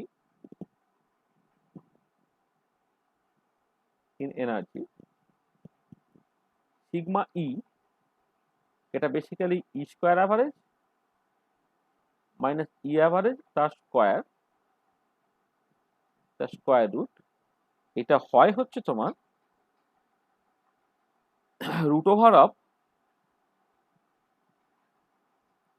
K B T square into CV. মানে কেটা হচ্ছে তোমার বোলম্যান কনস্ট্যান্ট, টিটা হচ্ছে টেম্পারেচার ইন কেলভিন, আর সিভিটা হচ্ছে হিট ক্যাপাসিটি। এটা হচ্ছে তোমার ফ্লাকচুয়েশন ইন এনার্জি।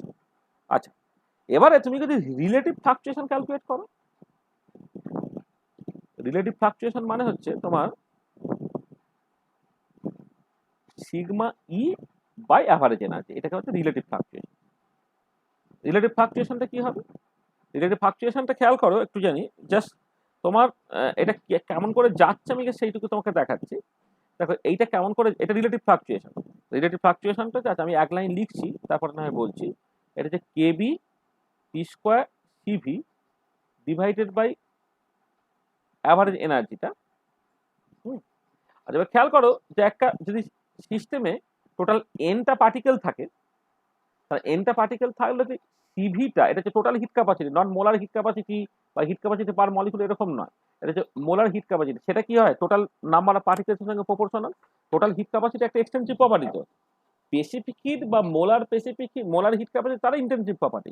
সিবি একটা এক্সটেন্সিভ প্রপার্টি বলে এই উপরের পার্টটা কি হবে, সিবিটা যদি এন এর সঙ্গে প্রপোর্শনাল হয়, আচ্ছা কেবি টি স্কোয়ার সেখানে কোনো এন ডিপেন্ডেন্স নেই, তাহলে সিবিটা হচ্ছে নাম্বার অফ পার্টিকেলসের সঙ্গে প্রপোর্শনাল বলে উপরে একটা রুট এন চলে এলো। আর টোটাল এনার্জি যেটা, টোটাল অ্যাভারেজ এনার্জি, হ্যাঁ, যদি এন পার্টিকেল সিস্টেম হয় তাহলে টোটাল অ্যাভারেজ এনার্জি যেটা, সেই অ্যাভারেজ এনার্জিটাও হচ্ছে তোমার এন এর সঙ্গে ডিরেক্টলি প্রপোর্শনাল। এটা হচ্ছে তোমার এন এর সঙ্গে প্রপোর্শনাল। তার মানে কি দাঁড়াচ্ছে, পুরো জিনিসটা হচ্ছে 1/√n এর সঙ্গে প্রপোর্শনাল করো। খেয়াল করো যে রিলেটিভ ফ্লাকচুয়েশনটা কিন্তু 1/√n এর সঙ্গে প্রপোর্শনাল হচ্ছে। তার কারণটা কি, সিভিটা এন এর সঙ্গে প্রপোর্শনাল, সেটা রুটের মধ্যে আছে, তাহলে নিউমারেটরটা রুট এন এর সঙ্গে প্রপোর্শনাল, আর ডিনোমিনেটরটা average energy of the system তুমি কনসিডার করছো। এখানে অ্যাভারেজটা কিন্তু ক্যালকুলেট করছে অল ওভার এনসেম্বল, মানে এনসেম্বলের মধ্যে যে সমস্ত মেন্টাল কপিজ গুলো আছে তাদের অ্যাভারেজ ক্যালকুলেট করতে হচ্ছে। একটা সিস্টেমে যদি তোমার total N number of particles থাকে, তাহলে টোটাল যে অ্যাভারেজ এনার্জিটা এন এর সঙ্গে ডিরেক্টলি প্রপোর্শনাল হচ্ছে। স্যার ওই কেবি টি স্কয়ার সিবিটা কি করে স্যার এন এর সঙ্গে সমান হলে একটু বুঝিয়ে দেবেন? না, এই যে কেবি টি স্কোয়ারের সঙ্গে এন ডিপেন্ডেন্স কিছু নেই। সিভিটা হিট ক্যাপাসিটি ফর একটা N particle system. Heat capacity একটা extensive property. Heat capacity extensive property, তার নাম্বার অফ পার্টিকেলসের সঙ্গে প্রপোর্শনাল হবে। সিবি যদি এন এর সঙ্গে প্রপোর্শনাল হয়, ওভারঅলটা স্কয়ার রুট আছে, মানে হচ্ছে উপরটা রুট ওভার অফ এন এর সঙ্গে প্রপোর্শনাল, আর ডিনোমিনেটরটা কত হচ্ছে এন এর সঙ্গে প্রপোর্শনাল, সেটা 1/√n হয়ে গেল এইটা। আর এবারে খেয়াল করে দেখো যে যদি একটা ম্যাক্রোস্কোপিক সিস্টেম তুমি কনসিডার করো, তাহলে পরে থার্মোডাইনামিক সিস্টেম বা ম্যাক্রোস্কোপিক সিস্টেম যাই বলো না কেন,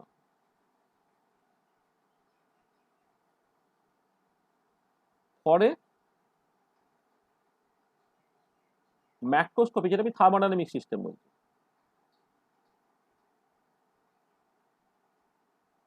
সিস্টেম এনটা কি, এনটা আমরা বলতাম এন টেন্ডস টু ইনফিনিটি। তাহলে আমি টিপিক্যাল ভ্যালু যদি তুমি ধরো, টিপিক্যাল ভ্যালু অফ এন, এটা কি হয়, অফ দ্য অর্ডার অফ 10⁻23 এই অর্ডারের হয়, তাই তো, মানে অ্যাভোগাড্রো নাম্বার অর্ডারে। তাহলে রিলেটিভ ফ্লাকচুয়েশন যেটা,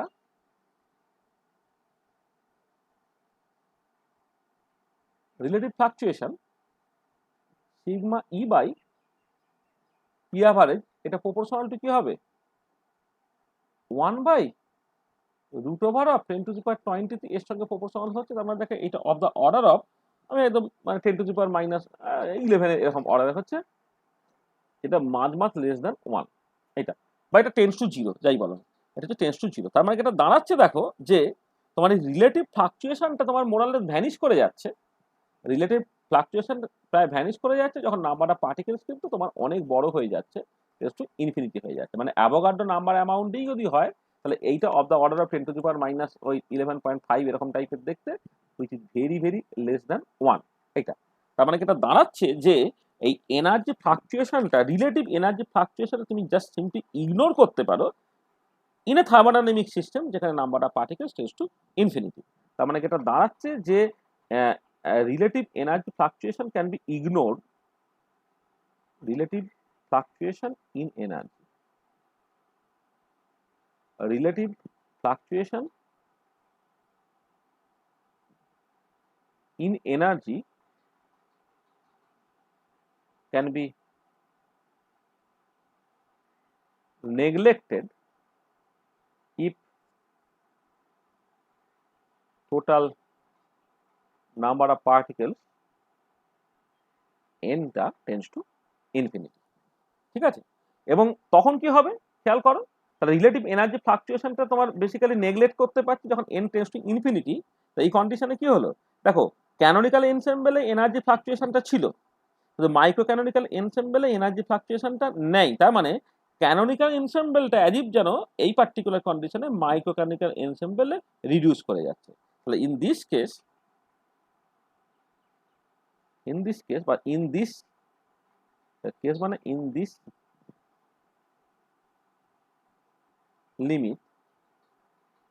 limit canonical ensemble reduces to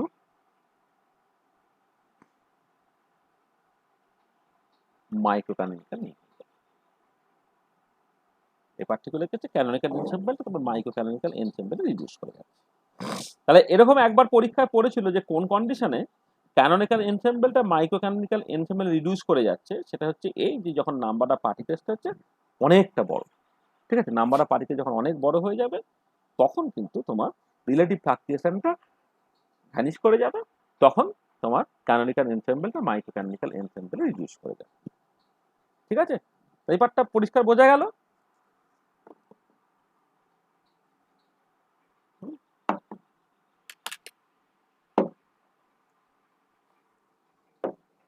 একবার দেবে নেট পরীক্ষাতে এর উপরে বেশ করে একটা কোশ্চেন দিয়েছে। আচ্ছা, এই যেমন করে আমি এনার্জি ফ্লাকচুয়েশনটা বললাম, ঠিক একই রকম ভাবে তুমি যদি ফ্লাকচুয়েশন ইন নাম্বার ডেনসিটি দেখো,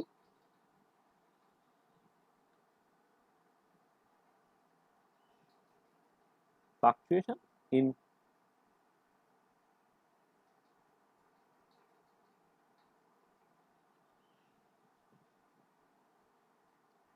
নাম্বার ডেনসিটি যদি দেখো, হ্যাঁ, আমার number of particles per unit volume আর কি নাম্বার ডেনসিটি, সেখানে যদি তুমি দেখো, এক্ষেত্রে আমি ওই আবার অ্যাজ ইউজুয়াল অঙ্কটা করছি না, তুমি যেটা দেখাতে পারবে সেটা হচ্ছে এই যে সিগমা তোমার এন আর কি বলছি সেটাকে, সিগমা এন, যেটা হচ্ছে ফ্লাকচুয়েশন ইন নাম্বার ডেনসিটি, এইটা তোমার মোটামুটি ভাবে এন এর সঙ্গে সমান হয়ে যায়। মানে এটা আসলে অঙ্কগুলো আর করছি না, মানে সরি রুট এন এর সঙ্গে প্রপোর্শনাল হয়, মানে আমি একদমই মানে শুধু মানে এটা এক্স্যাক্টলি আর কি, এটা exactly root over of N হয়। মানে এটা ওখানে অঙ্ক কষতে হয়, অঙ্কটাকে কষার পরে তুমি আলটিমেটলি এটা দেখাতে পারো সেটা হচ্ছে সিগমা এনটা রুট ওভার অফ এন এর সঙ্গে প্রপোর্শনাল। তাহলে রিলেটিভ ফ্লাকচুয়েশনটা কি হবে? রিলেটিভ ফ্লাকচুয়েশন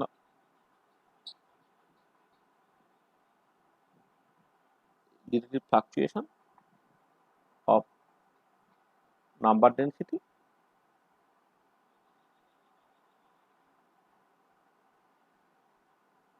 যেটা sigma N divided by average number of particle, এইটা আর কি। সেইটা তাহলে কত হবে না, তোমার উপরটা হচ্ছে রুট এর সঙ্গে প্রপোর্শনাল আর এইটা হচ্ছে তোমার এন এর সঙ্গে প্রপোর্শনাল, এইটা হয়ে গেল তোমার 1 বাই আবার সেই রুট এন এর সঙ্গে প্রপোর্শনাল। তার মানে আবার এই পার্টিকুলার কেসে ওই একই জিনিস দাঁড়িয়ে যাচ্ছে তোমার। তাহলে আবার হচ্ছে when n tends to infinity then relative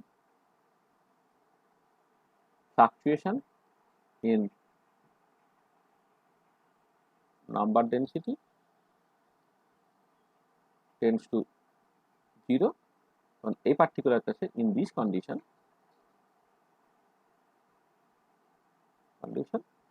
grand canonical ensemble, দেখো নাম্বার ডেনসিটি ফ্লাকচুয়েশন কোথায় ছিল না, গ্র্যান্ড ক্যানোনিক্যাল এনসেম্বলে ছিল, ঠিক আছে। তাহলে গ্র্যান্ড ক্যানোনিক্যাল এনসেম্বল সেইটা এখন মাইক্রো ক্যানোনিক্যাল এনসেম্বলে রিডিউস করে গেছে। In this condition grand canonical ensemble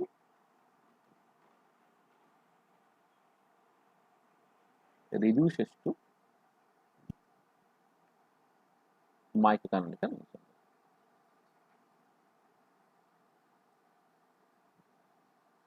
মানে মানে জ্ঞান ক্যানোনিক্যাল রিডিউসেস টু মাইক্রো বলবো না, রিডিউসেস টু ক্যানোনিক্যাল অর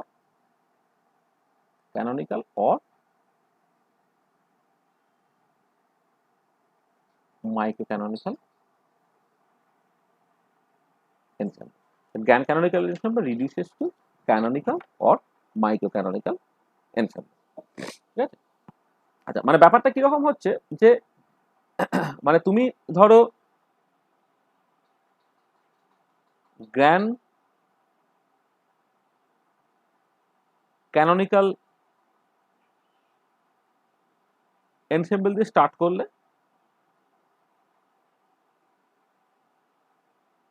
ঠিক আছে, প্রথমে হচ্ছে এনটা টেন্স টু ইনফিনিটি করলে, করে কি হলো, এনটা যখন টেন্স টু ইনফিনিটি করছো তখন সিগমা এন বাই এন এইটা টেন্স টু তোমার 0 হয়ে যাচ্ছে, তুমি পেয়ে গেলে, চলে এলে কোথায়, ক্যানোনিক্যাল এনসেম্বলেও কিন্তু তোমার নাম্বার ডেনসিটি কোনো ফ্লাকচুয়েশন নেই, এইটা। আচ্ছা, এবারে এইখানে এবারে কি করছো, এবারে আবার তুমি এনটা টেন্স টু ইনফিনিটি করো, যেখানে sigma E by E average যেটা, এটা আবার টেন্স টু 0 হয়ে যাচ্ছে, তুমি চলে এলে কোথায় না মাইক্রো ক্যানোনিক্যাল এনসেম্বলে।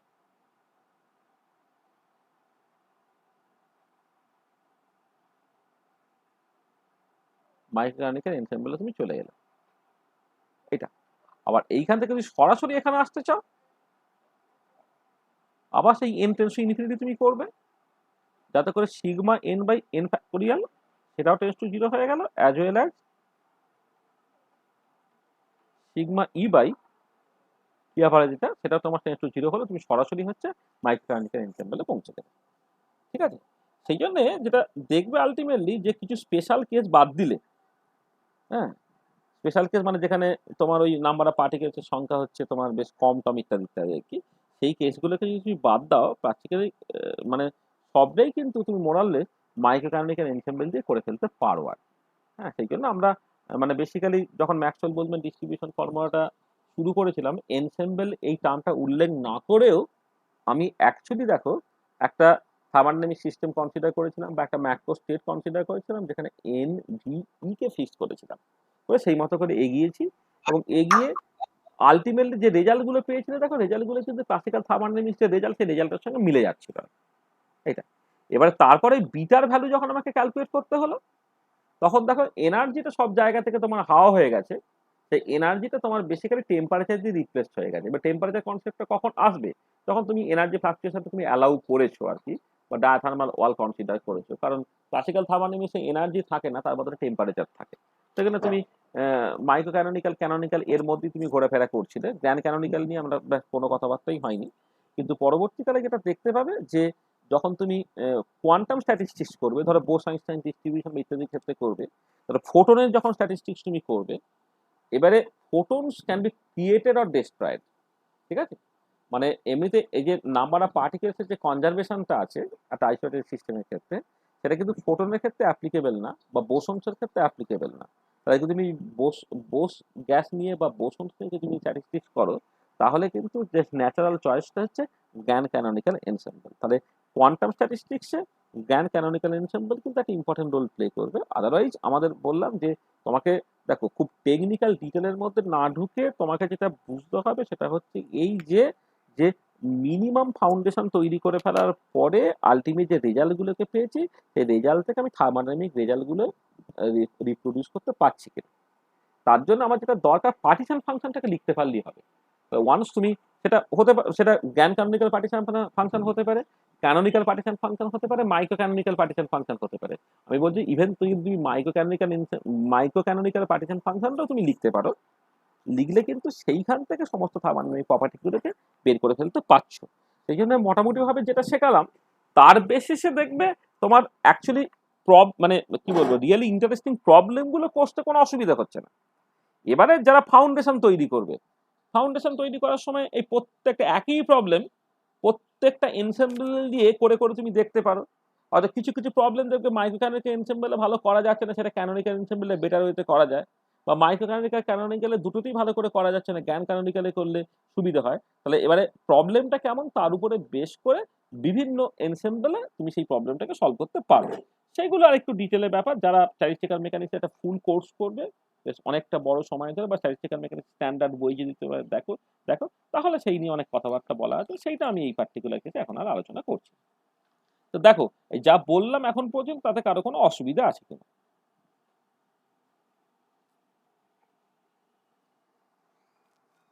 ঠিক আছে।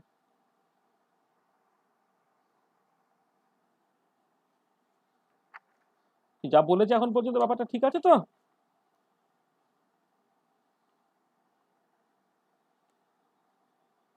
কিরে, কোথায় গেলি? হ্যাঁ স্যার।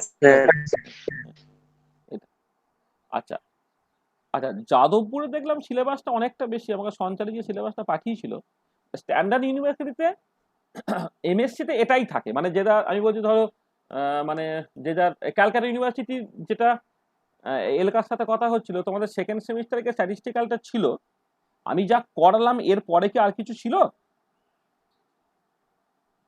বা স্যার না অন্যান্য, বোধহয় মানে স্টেট এইগুলোই। ইউনিভার্সিটি বা তোমার ধরো এই আমাদের অন্যান্য যে ইউনিভার্সিটিগুলো, বিদ্যাসাগর ইউনিভার্সিটি, এই সব জায়গায় খেয়াল করে দেখো মোটামুটি যা করিয়েছি একটা মানে এমএসসি 1-2 এর মধ্যে বেসিক্যালি এইটুকুই থাকে, এবং এতে নেটের সিলেবাসটাও কিন্তু পুরো কভার হয়ে গেল এই পার্টের মধ্যে।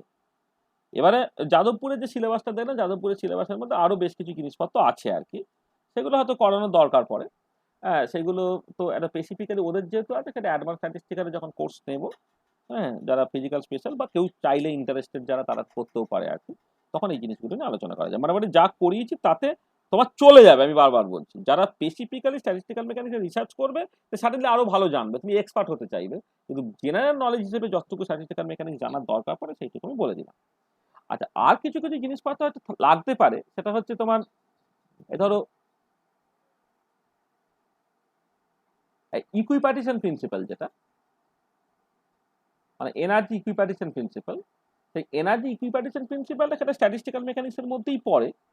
আর এই ইকুইপার্টিশন প্রিন্সিপাল দিয়ে এইটা এইটা যেহেতু সবাই মোটামুটি ভাবে যখন ওই মানে করা হয়েছিল, মানে একদম বিএসসিতে গেসিয়াস স্টেট যখন পড়ানো হয়, তখন ইকুইপার্টিশন প্রিন্সিপাল সম্বন্ধে যে ধারণাটা তোমার ছিল, মানে যতটুকু তুমি জানতে, ততটুকু জানলেই কিন্তু ইকুইপার্টিশন প্রিন্সিপাল থেকে তোমার যে যে প্রবলেমগুলো পড়ে তুমি করে ফেলতে পারো। মানে এতে এই ইকুইপার্টিশন মানে দেখবে গেসিয়াস স্টেট তো নেটের সিলেবাসে নেই, মানে গেটের সিলেবাসও মনে হয় নেই, কিন্তু সেই ইকুইপার্টিশন প্রিন্সিপাল বা ম্যাক্সওয়েল স্পিড ডিস্ট্রিবিউশন এই রিলেটেড বেশ কিছু প্রবলেমস কিন্তু স্ট্যাটিস্টিক্যাল মেকানিক্সের মধ্যে দিয়ে দিতে পারে, ছোটখাটো প্রবলেম।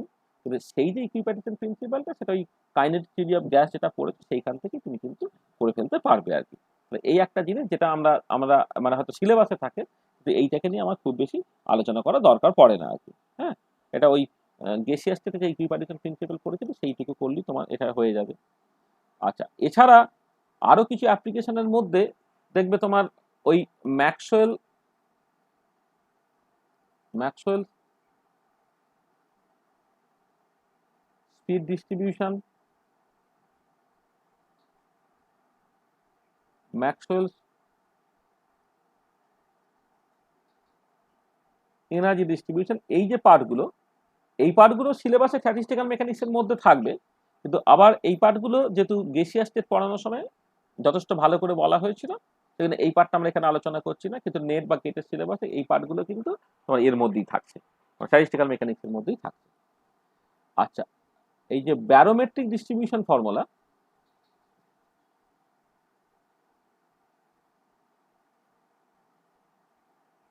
এটাও গেসিয়াস স্টেটে খুব ভালো করে বলে দেওয়া হয়। হ্যাঁ, এটাও তোমার মানে এটা স্ট্যাটিস্টিক্যাল মেকানিক্সের মধ্যেই এই পার্টটা থাকে, কিন্তু সেইটা নিয়ে অত খুব বেশি আলোচনা করার মানে এটা এটা তোমরা অলরেডি জানো আর কি। সেখানে এইগুলো হয়তো এক একটা মানে সময় প্রচুর থাকলে ইকুইপার্টিশন প্রিন্সিপালের রিভিশনের মতো করে একটা ক্লাস বলা যেতেই পারে। Maxwell speed distribution, energy distribution, সেখানে একটা দুটো ক্লাস বলা যেতে পারে। ব্যারোমেট্রিক ডিস্ট্রিবিউশন একটা ক্লাস করা যেতে পারে, কিন্তু এই জিনিসগুলো তোমরা আমি চাইছি, আমি বলছি যে বিএসসি থেকে জিনিসগুলো ছিল তোমরা তো ভালো করে পড়ো, তো সেইটা নিয়ে আর এখানে বেশি আলোচনা করছি না আর কি, এটা। আচ্ছা, আর একটা হচ্ছে তোমাদের সিলেবাসের মধ্যে দেখবে যে hit capacity of solid, hit capacity of solid মানে সলিডের হিট ক্যাপাসিটি, তার যে টেম্পারেচার ডিপেন্ডেন্স,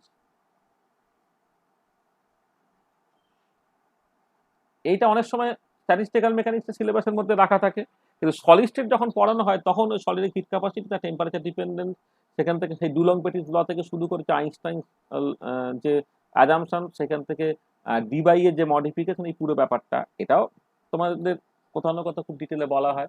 এখানে এই পার্টটা নিয়েও খুব বেশি এখানে আলোচনা করার দরকার নেই। হ্যাঁ, এগুলো।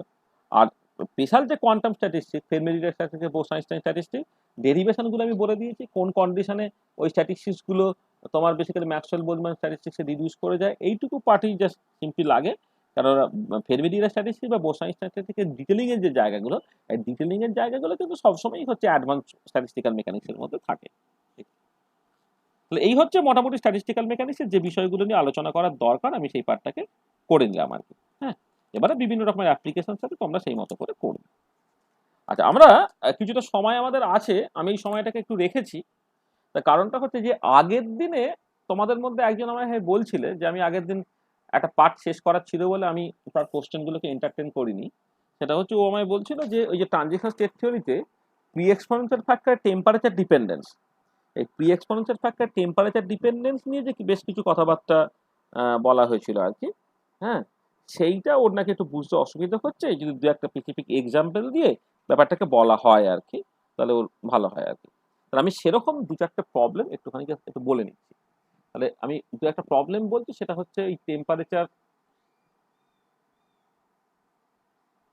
ডিপেন্ডেন্স অন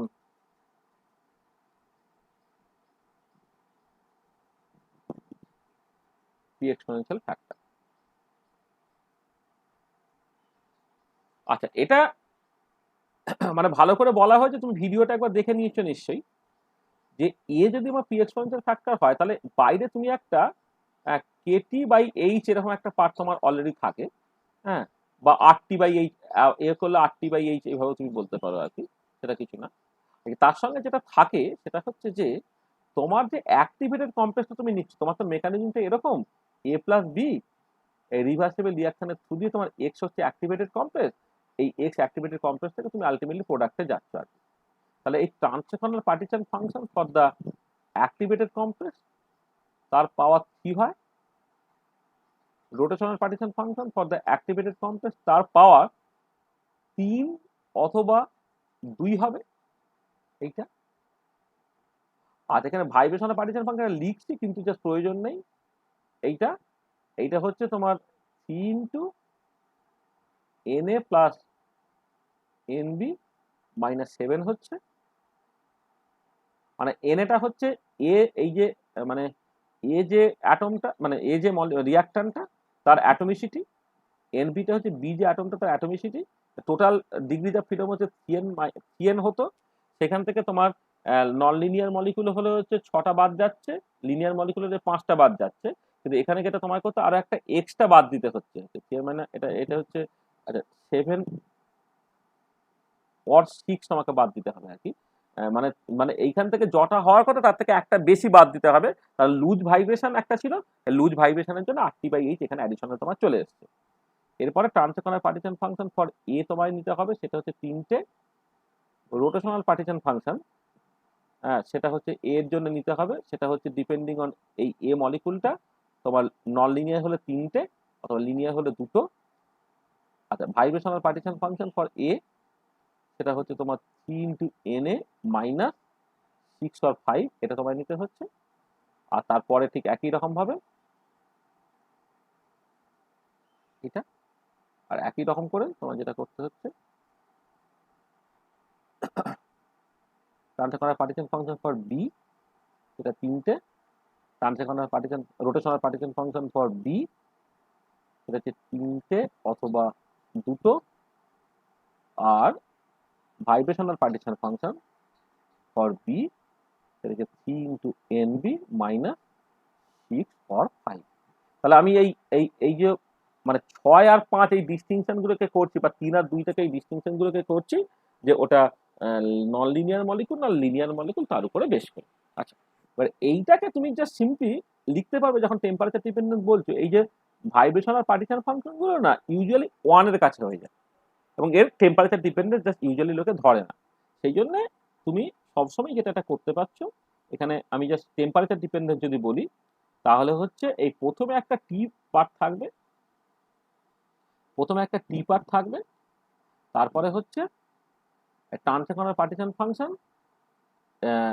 যেটা আছে সেটা হচ্ছে এক্স জায়গার জন্য তার পাওয়ার 3,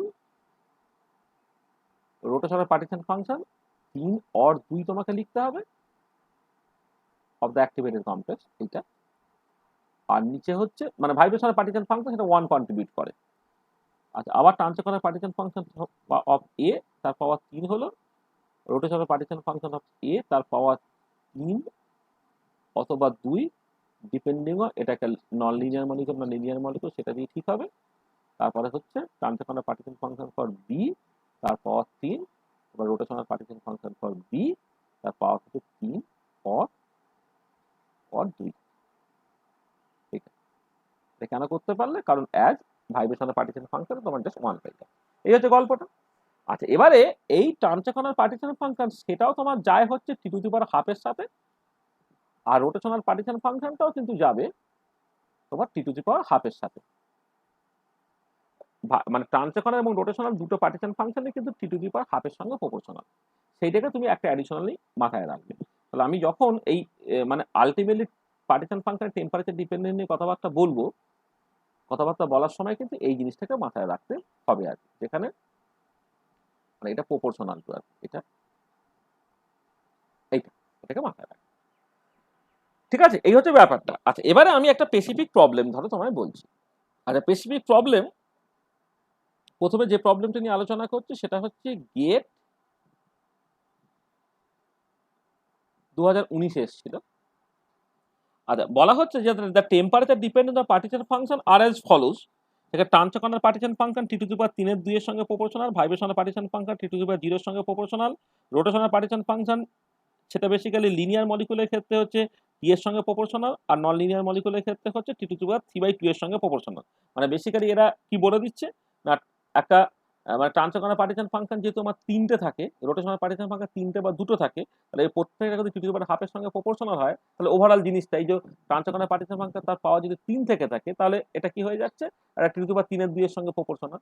রোটেশনটা যদি নন লিনিয়ার মলিকুল থাকে তাহলে টি টু দি পাওয়ার 3/2 এর সঙ্গে প্রপোর্শনাল, আর যদি তোমার লিনিয়ার মলিকুল হয়ে যায় তাহলে সেটা হচ্ছে টি এর সঙ্গে প্রপোর্শনাল। সেই জিনিসগুলো বলে দিচ্ছি।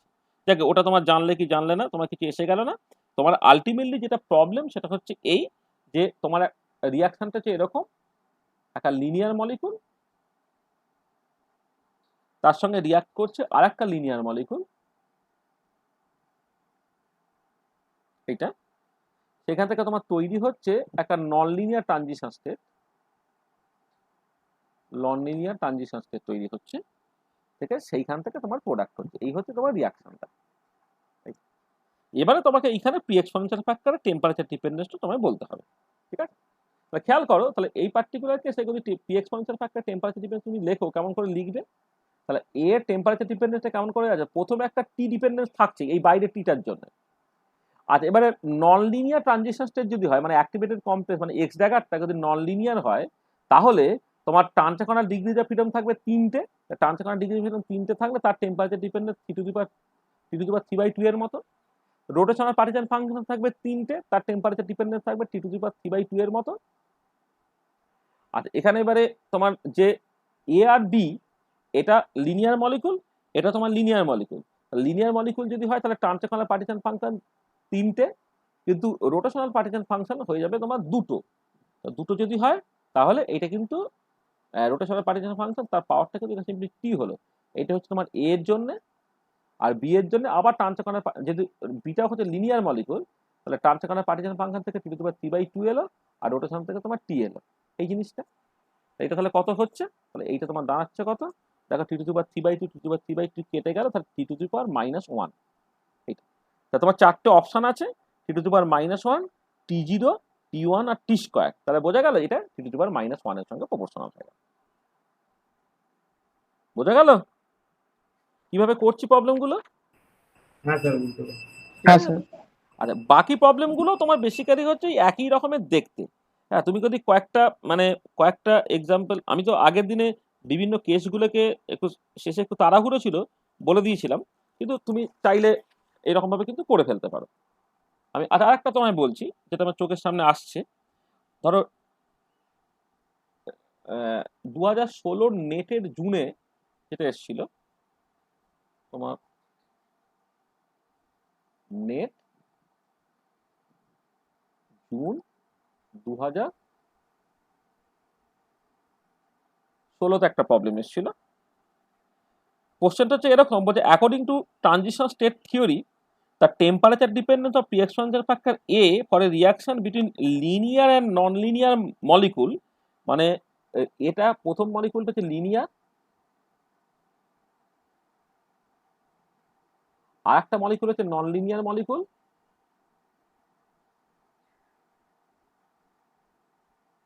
সেখান থেকে অ্যাক্টিভেটেড কমপ্লেক্স যেটা তৈরি হচ্ছে লিনিয়ার ট্রানজিশন স্টেট, সেইখান থেকে তোমার প্রোডাক্ট হচ্ছে। এই পার্টিকুলার কেসে তোমাকে টেম্পারেচার ডিপেন্ডেন্সটাকে বের করতে বলেছে, ঠিক আছে? তাহলে দেখো, তাহলে এর ক্ষেত্রে এর যে টেম্পারেচার ডিপেন্ডেন্সটা কি হবে, প্রথমে একটা টি পার্ট আছে। আচ্ছা, লিনিয়ার ট্রানজিশন স্টেট হলে ট্রানজিশনাল ডিগ্রি অফ ফ্রিডম 3টে, রোটেশনাল ডিগ্রি অফ ফ্রিডম 2টো। আচ্ছা, এ মলিকুলটা লিনিয়ার মলিকুল, বি মলিকুলটা নন লিনিয়ার মলিকুল। তাহলে এ মলিকুলের জন্য ট্রানজিশনাল ডিগ্রি অফ ফ্রিডম 3টে, রোটেশনাল ডিগ্রি অফ ফ্রিডম হচ্ছে তোমার 2টো। আর বি মলিকুলের জন্য ট্রানজিশনাল ডিগ্রি অফ ফ্রিডম 3টে, আর রোটেশনাল ডিগ্রি অফ ফ্রিডমও হচ্ছে তোমার 3টে। এইটা এটা কি দাঁড়াচ্ছে তাহলে?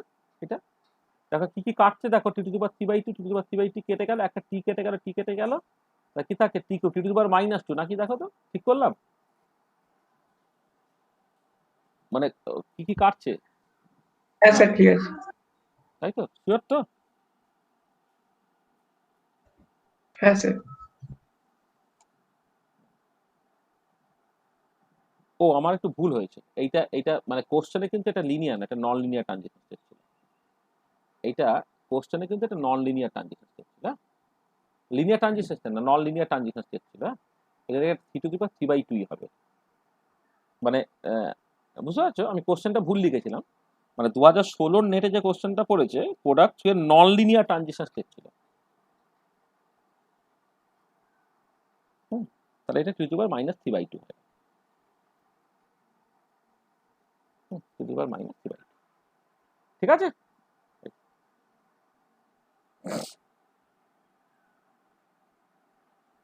বুঝলে? হ্যাঁ স্যার, বুঝতে পারছি। হ্যাঁ স্যার।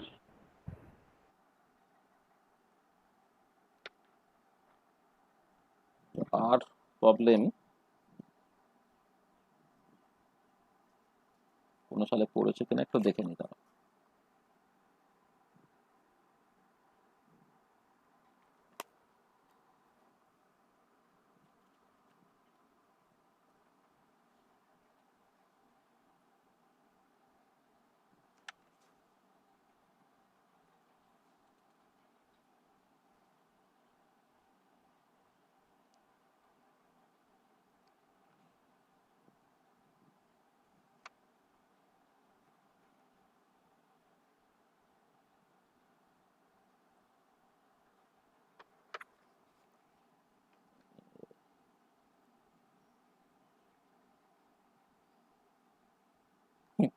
আর একটা কোশ্চেন যেটা একটুখানি অন্যরকম, মানে একদম এত মানে আরেকটুখানি ভেতরটা না জানলে তুমি প্রবলেমটাকে করতে পারবে না।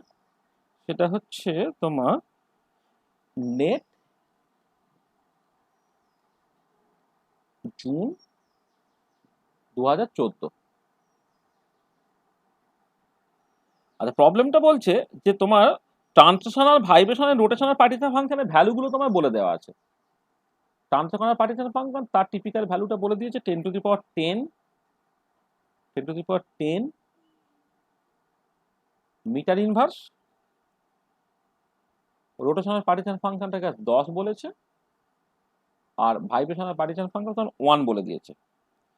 আর কেবি পি বাই এইচ তার একটা ভ্যালু বলে দিয়েছে। এই ভ্যালুটা হচ্ছে তোমার একবারে 10 to the power 13 at room temperature, 13 at room temperature, ঠিক আছে? আচ্ছা, আর অ্যাভোগাড্রো নাম্বার একটা বলে দিয়েছে 10 টু দি পাওয়ার 23। এগুলো তোমার given. Translational rotational vibrational partition ফাংশনগুলো বলে দিয়েছে, তোমার কেবিটি বাই এইচ এর ওভারঅল ভ্যালু বলে দিয়েছে, আর অ্যাভোগাড্রো নাম্বার যেটা, সেই অ্যাভোগাড্রো নাম্বারের কিন্তু ভ্যালু বলে দিয়েছে।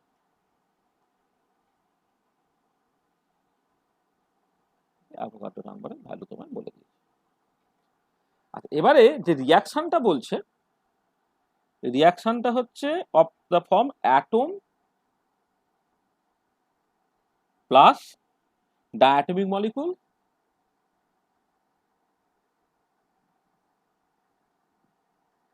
মলিকুল সেখান থেকে নন লিনিয়ার ট্রানজিশন স্টেট,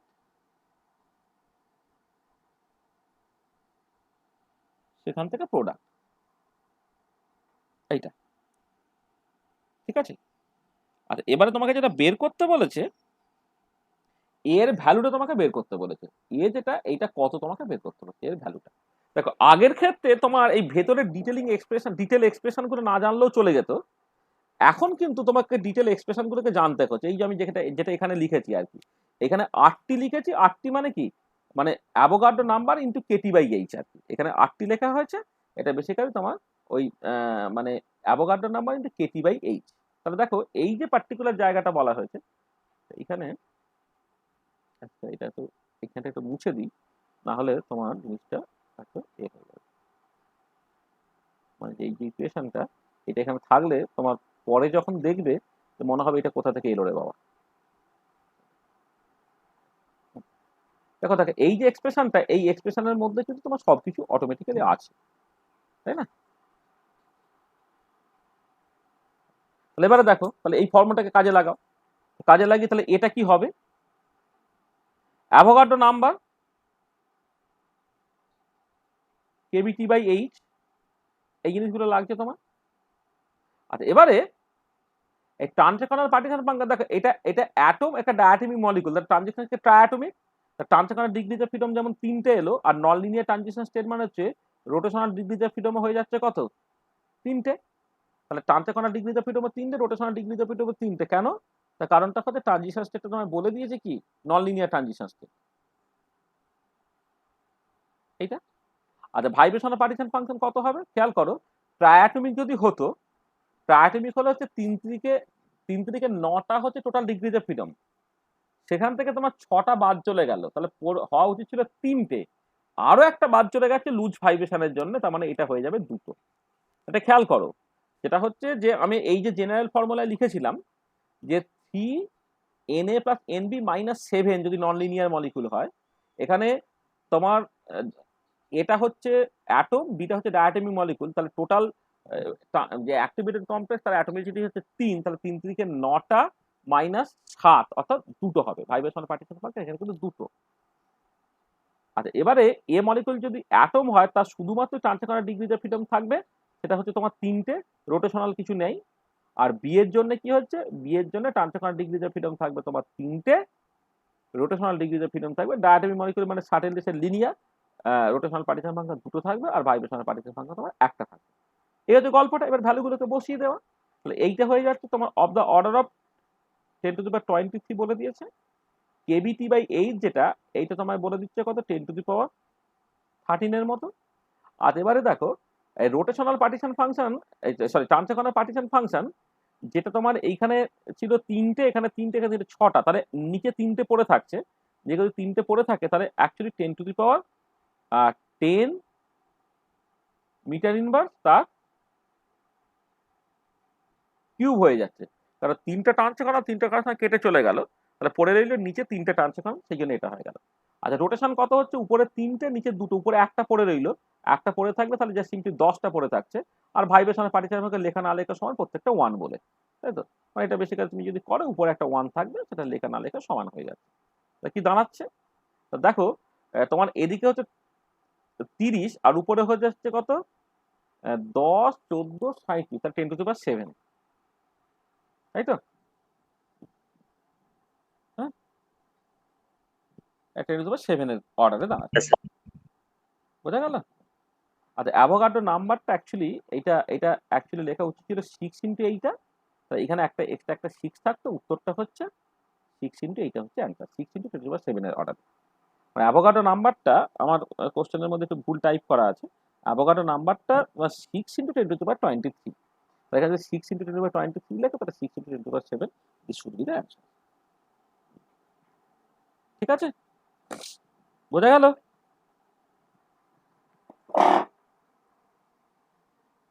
মানে বুঝতে পারছো তো প্রবলেমগুলো কত সহজ।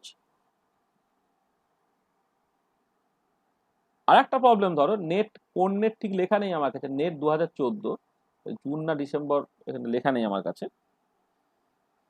আচ্ছা, সেখানে তোমার এরকম একটা রিয়াকশনের কথা বলেছে,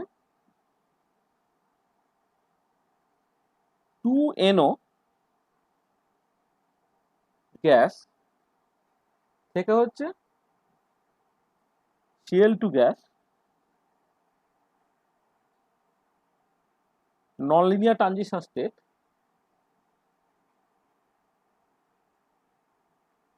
থেকে তাহলে তোমার প্রোডাক্ট হয়েছে।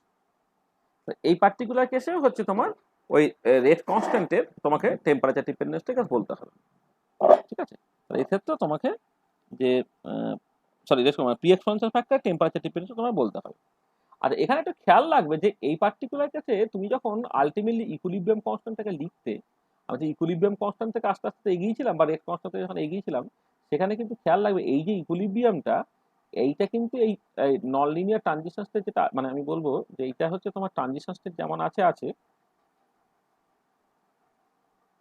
এই ট্রানজিশন স্টেট যেটা ছিল তার তো কনসেন্ট্রেশন ছিল নিচে কিন্তু NO গ্যাস তার স্কয়ার লিখতে হতো, আর ক্লোরিন গ্যাস এইটা লিখতে হতো। এই জন্যে এই পার্টিকুলার কেসে যখন তুমি এর টেম্পারেচার ডিপেন্ডেন্সটা বলবে না, হ্যাঁ, তখন কিন্তু NOর যে পার্টিশন ফাংশন তার কিন্তু স্কয়ার হয়ে যাবে, সেটাকে মাথায় রাখবে। তাহলে এটা হচ্ছে এই RT/H যেমন আছে এইটা, মানে আমি জাস্ট প্রথম পার্ট থেকে আমি টিতে জাস্ট লিখলাম, মানে এখান থেকে যদি আমি শুধু টেম্পারেচার ডিপেন্ডেন্সটাকে দেখি, প্রপোর্শনাল টু টেম্পারেচার ডিপেন্ডেন্সটা শুধুমাত্র দেখি টি। আচ্ছা, এবারে এই নন লিনিয়ার ট্রানজিশন স্টেট দেখো, এই দুটো NO আর একটা ক্লোরিন, তাহলে এখানে কটা অ্যাটমিসিটি হচ্ছে, এখানে 2NO + Cl2 মিলে তো overall non linear transition state. তো এখানে দেখো মানে 4টে আর 2টো 6টা, তাহলে এর কিন্তু অ্যাটমিসিটি কিন্তু 6। তো যাকে ভাইব্রেশনের পার্টিশন ফাংশনের যেহেতু কোনো টেম্পারেচার ডিপেন্ডেন্স থাকে না, তাহলে আলটিমেটলি তোমাকে এই ট্রান্সফার পার্টিশন ফাংশন যেটা, সেটা 3টেই লিখতে হচ্ছে, রোটেশনাল পার্টিশন ফাংশন সেটা 3টেই লিখতে হচ্ছে, ভাইব্রেশনটা কিন্তু লেখার দরকার পড়ছে না, ঠিক আছে? কিন্তু যখন এনোর জন্য পরেরটাই তুমি লিখছো এটা হচ্ছে লিনিয়ার হলে যে ট্রান্সলেশনাল 3টে, রোটেশনাল 2টো, তার কিন্তু স্কোয়ার করতে হবে প্রথম পার্টটার জন্য, আর পরের পার্টটার জন্য শুধু Cl2 আছে, তার ট্রান্সলেশনাল 3টে, রোটেশনাল কিন্তু তোমার 2টো, এইভাবে লিখতে হবে। তাকে এইটা খেয়াল করো যে মানে স্যার বলছি যে মানে স্যার মানে ওই যা ওই স্টয়কিওমেট্রিক কোএফিসিয়েন্ট থাকবে একদম সেটাকে স্যার পাওয়ারে পাওয়ারে রাখতে হবে, স্টয়কিওমেট্রিক কোএফিসিয়েন্ট থাকলে সেটা পাওয়ারে রাখতে হবে। ও ডেরিভেশনটা যখন করা হয়েছিল তখন a + b থেকে x এইটাকে করা হয়েছিল, তো এবার 2a থেকে b মানে ইকুইলিব্রিয়াম কনস্ট্যান্ট থেকে লিখে তারপরে in terms of partition function সবকিছু লিখতে হচ্ছিল। তাহলে ওইখানে এমনি অটোমেটিক্যালি যদি স্কোয়ার হিসেবে আসবে, সেখানে এর যে স্টয়কিওমেট্রি থাকবে সেটা কিন্তু তোমার স্কোয়ার হয়ে যাবে, এটাকে মাথায় রাখবে। বোঝা গেল? ঠিক আছে, তাহলে আমি এটা অবশ্য কালারটা করা হলো না। আচ্ছা, তাহলে দেখো এইটা তাহলে কি হচ্ছে, প্রপোর্শনাল টু এইটা টি যেমন আছে এটা T⁵2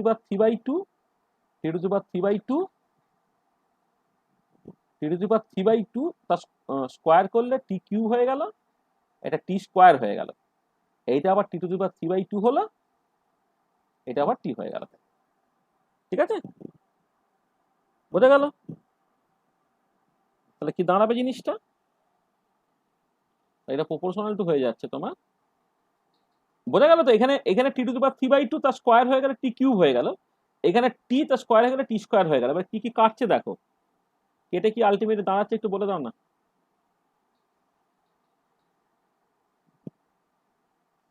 T⁻⁻7/2 T⁻⁻7/2। 7/2 হ্যাঁ, টি কেটে চলে গেল, টি কেটে গেলে এটা 5 হচ্ছে, উপরে হচ্ছে 1.5 3.5। হ্যাঁ, ঠিক আছে, T⁻⁻7/2। বোঝা গেল? তাহলে এই ধরনের একটুখানি ঘুরিয়ে প্রবলেম আর কি, তাহলে এইটা নিয়ে বেশ যে প্রবলেমগুলো পড়েছে সেই প্রবলেমগুলো তুমি কষে ফেলো, তাহলে দেখবে তুমি ইজিলি এগুলো করে ফেলতে পারছো।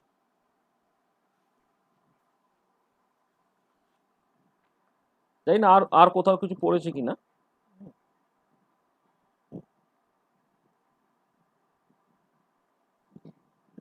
খুঁজে দেখতে হবে আর কি কোথাও পড়েছে। আচ্ছা, আর একটা প্রবলেম দিয়েছে, মানে এই ওই ওর ওর কাছাকাছি প্রবলেম, মানে ওই ওই জায়গার প্রবলেম বেসিক্যালি, মানে প্রবলেম একটু অন্যরকমই। তোমার নেট ডিসেম্বর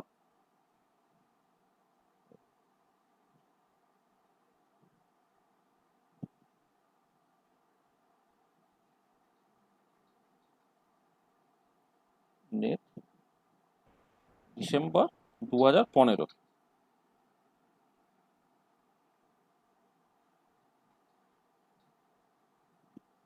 আমি র্যান্ডামলি খুঁজে পাচ্ছি সেটা তোমায় বলছি। হ্যাঁ, এবার আমি এটা দিয়ে দেবো, এবারে তোমরা মানে বিভিন্ন নেটের যে যে কোশ্চেন বা কেটের কোশ্চেনগুলো পরপর করে দেখবে। আমি তোমাকে 50-60টার মতো কোশ্চেন দিয়ে দেবো। হ্যাঁ, এবারে এই কোশ্চেন ছাড়াও যদি তুমি দেখো যে কোনো কোশ্চেন পাচ্ছ, এই তর্পণকেই দায়িত্ব দিচ্ছি যে কোনো কোশ্চেন যদি থাকে যে যেটা আমার এই কোশ্চেন ব্যাংকের মধ্যে নেই কিন্তু কোনো পরীক্ষায় পড়েছিল, তাহলে সেই কোশ্চেনগুলো আমাকে একটুখানি লিখে একটু পাঠিয়ে দিস। হ্যাঁ, এটা তোমার কোশ্চেনটা হচ্ছে যে স্যার ঠিক বলছে, আছে। কোশ্চেনটা বলছে according to transition state theory one of the vibration in the activated complex is a loose vibration. The partition function for the loose vibration is equal to, তাহলে কোশ্চেনটা হচ্ছে the partition function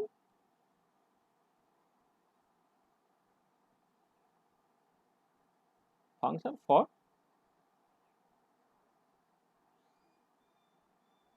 loose vibration, এইটা কত তোমায় বের করতে বলেছে। আচ্ছা, আমরা কিন্তু আগে করেছিলাম এটা। কি করেছিলাম একটু খেয়াল করে দেখো। যেটা হচ্ছে লুজ ভাইব্রেশন যখন হবে তখন ফ্রিকোয়েন্সিটা প্রচন্ড কম হয়ে যাবে, তাই তো? অ্যাম্পলিটিউডটা প্রচন্ড বেশি হয়ে যাবে। আচ্ছা, আমি যদি 0 পয়েন্ট কারেক্টেড ভাইব্রেশনের পার্টিশন ফাংশনটাকে লিখি, সেটা কেমন হয়? সেটা হয় হচ্ছে তোমার 1/1 minus E to the power minus H nu by KT. এটা মনে পড়ছে কিনা দেখো, যে আমার আমি 0 পয়েন্ট কারেক্টেড মানে 0 পয়েন্ট এনার্জিটাকে 0 ধরে নিয়ে যখন ভাইব্রেশনের পার্টিশন ফাংশন বের করেছিলাম, সেটা 1/1 minus E to the power minus H nu by KT এটা ছিল। আচ্ছা, এবার এটা কথা হচ্ছে যে ফর লুজ ভাইব্রেশন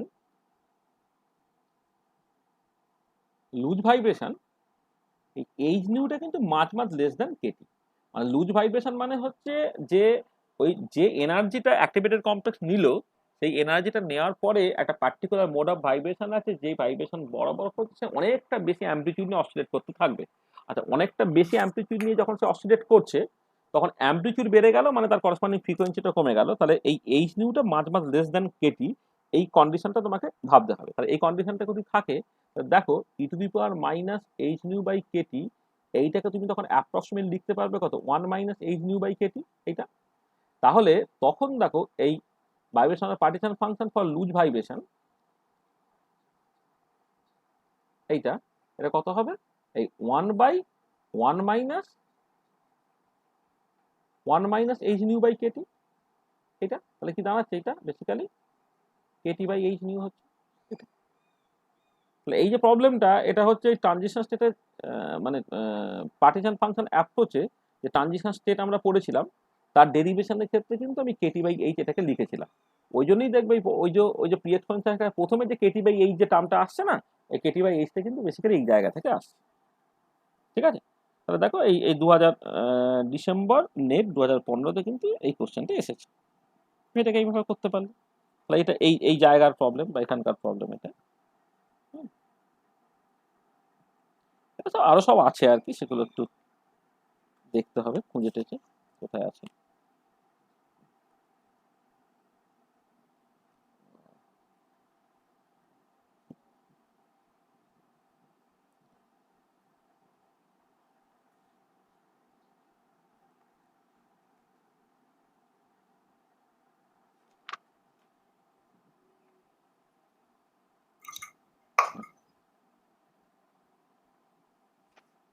ঠিক আছে, আর মানে এখন আমি মানে এক্ষুনি খুঁজে পাচ্ছি না, সেটা খুঁজে পেলে না পরে দেখা যাবে। তাহলে এইগুলো হচ্ছে তোমার ওই ট্রানজিশন, মানে আগের দিন তুমি জিজ্ঞেস করলে বলে আমি সেই রিলেটেড শুধু কোশ্চেনগুলোকে বললাম, যে ট্রানজিশন স্টেট থিওরি তার যে প্রি এক্সপোনেনশিয়াল ফ্যাক্টরে যে টেম্পারেচার ডিপেন্ডেন্স আছে, সেইটুকু পার্ট থেকে স্ট্যাটিস্টিক্যাল মেকানিক্স যে কোশ্চেনগুলো পড়েছে সেগুলো আমি বললাম। এছাড়া আরো সহজ প্রচুর কোশ্চেন্স আছে, যে কোশ্চেনগুলো একটুখানি তোমরা দেখে নেবে। হ্যাঁ, দেখে নিয়ে আমাকে পরের দিন আমি কোশ্চেন ব্যাংকটা পাঠিয়ে দিচ্ছি, এখনই পাঠিয়ে দিচ্ছি। হ্যাঁ, সেখান থেকে বাকি যেগুলো মানে অসুবিধা হবে সেটা আমাকে পরের দিন বলবে, তাহলেই হবে। বলো তাহলে যা বললাম এখন পর্যন্ত তাতে কার কি অসুবিধা আছে? মানে সবাইকে বলছি, মানে এমএসসি, বিএসসি, নেট প্রত্যেকের জন্য যেটা বলছি যে স্ট্যাটিস্টিক্যাল মেকানিক্স থেকে যে কোশ্চেনগুলো কম্পিটিটিভ এক্সামে পড়বে সেগুলো ভীষণ সহজ। আমি আশা করছি আমি যতটুকু করিয়েছি তার বেসিসেই তুমি সমস্ত কোশ্চেনে অ্যান্সার করতে পারবে। তা সমস্ত কোশ্চেন অ্যান্সার করতে পারলে তোমার একটা পার্ট আর কি তোমার যেন এটা কনফার্ম হয়ে যায়, মানে সেটা। এবং এর জন্য ক্যালকুলেশন গুলো কিন্তু মোটেই বড় সড়ো ক্যালকুলেশন নয়। এইখানে যে 2-4 নম্বরের কোশ্চেন নেট পরীক্ষায় পড়বে সেটা কিন্তু খুব ইজিলি তুমি সলভ করে ফেলতে পারো। ঠিক আছে? হয়ে গেল?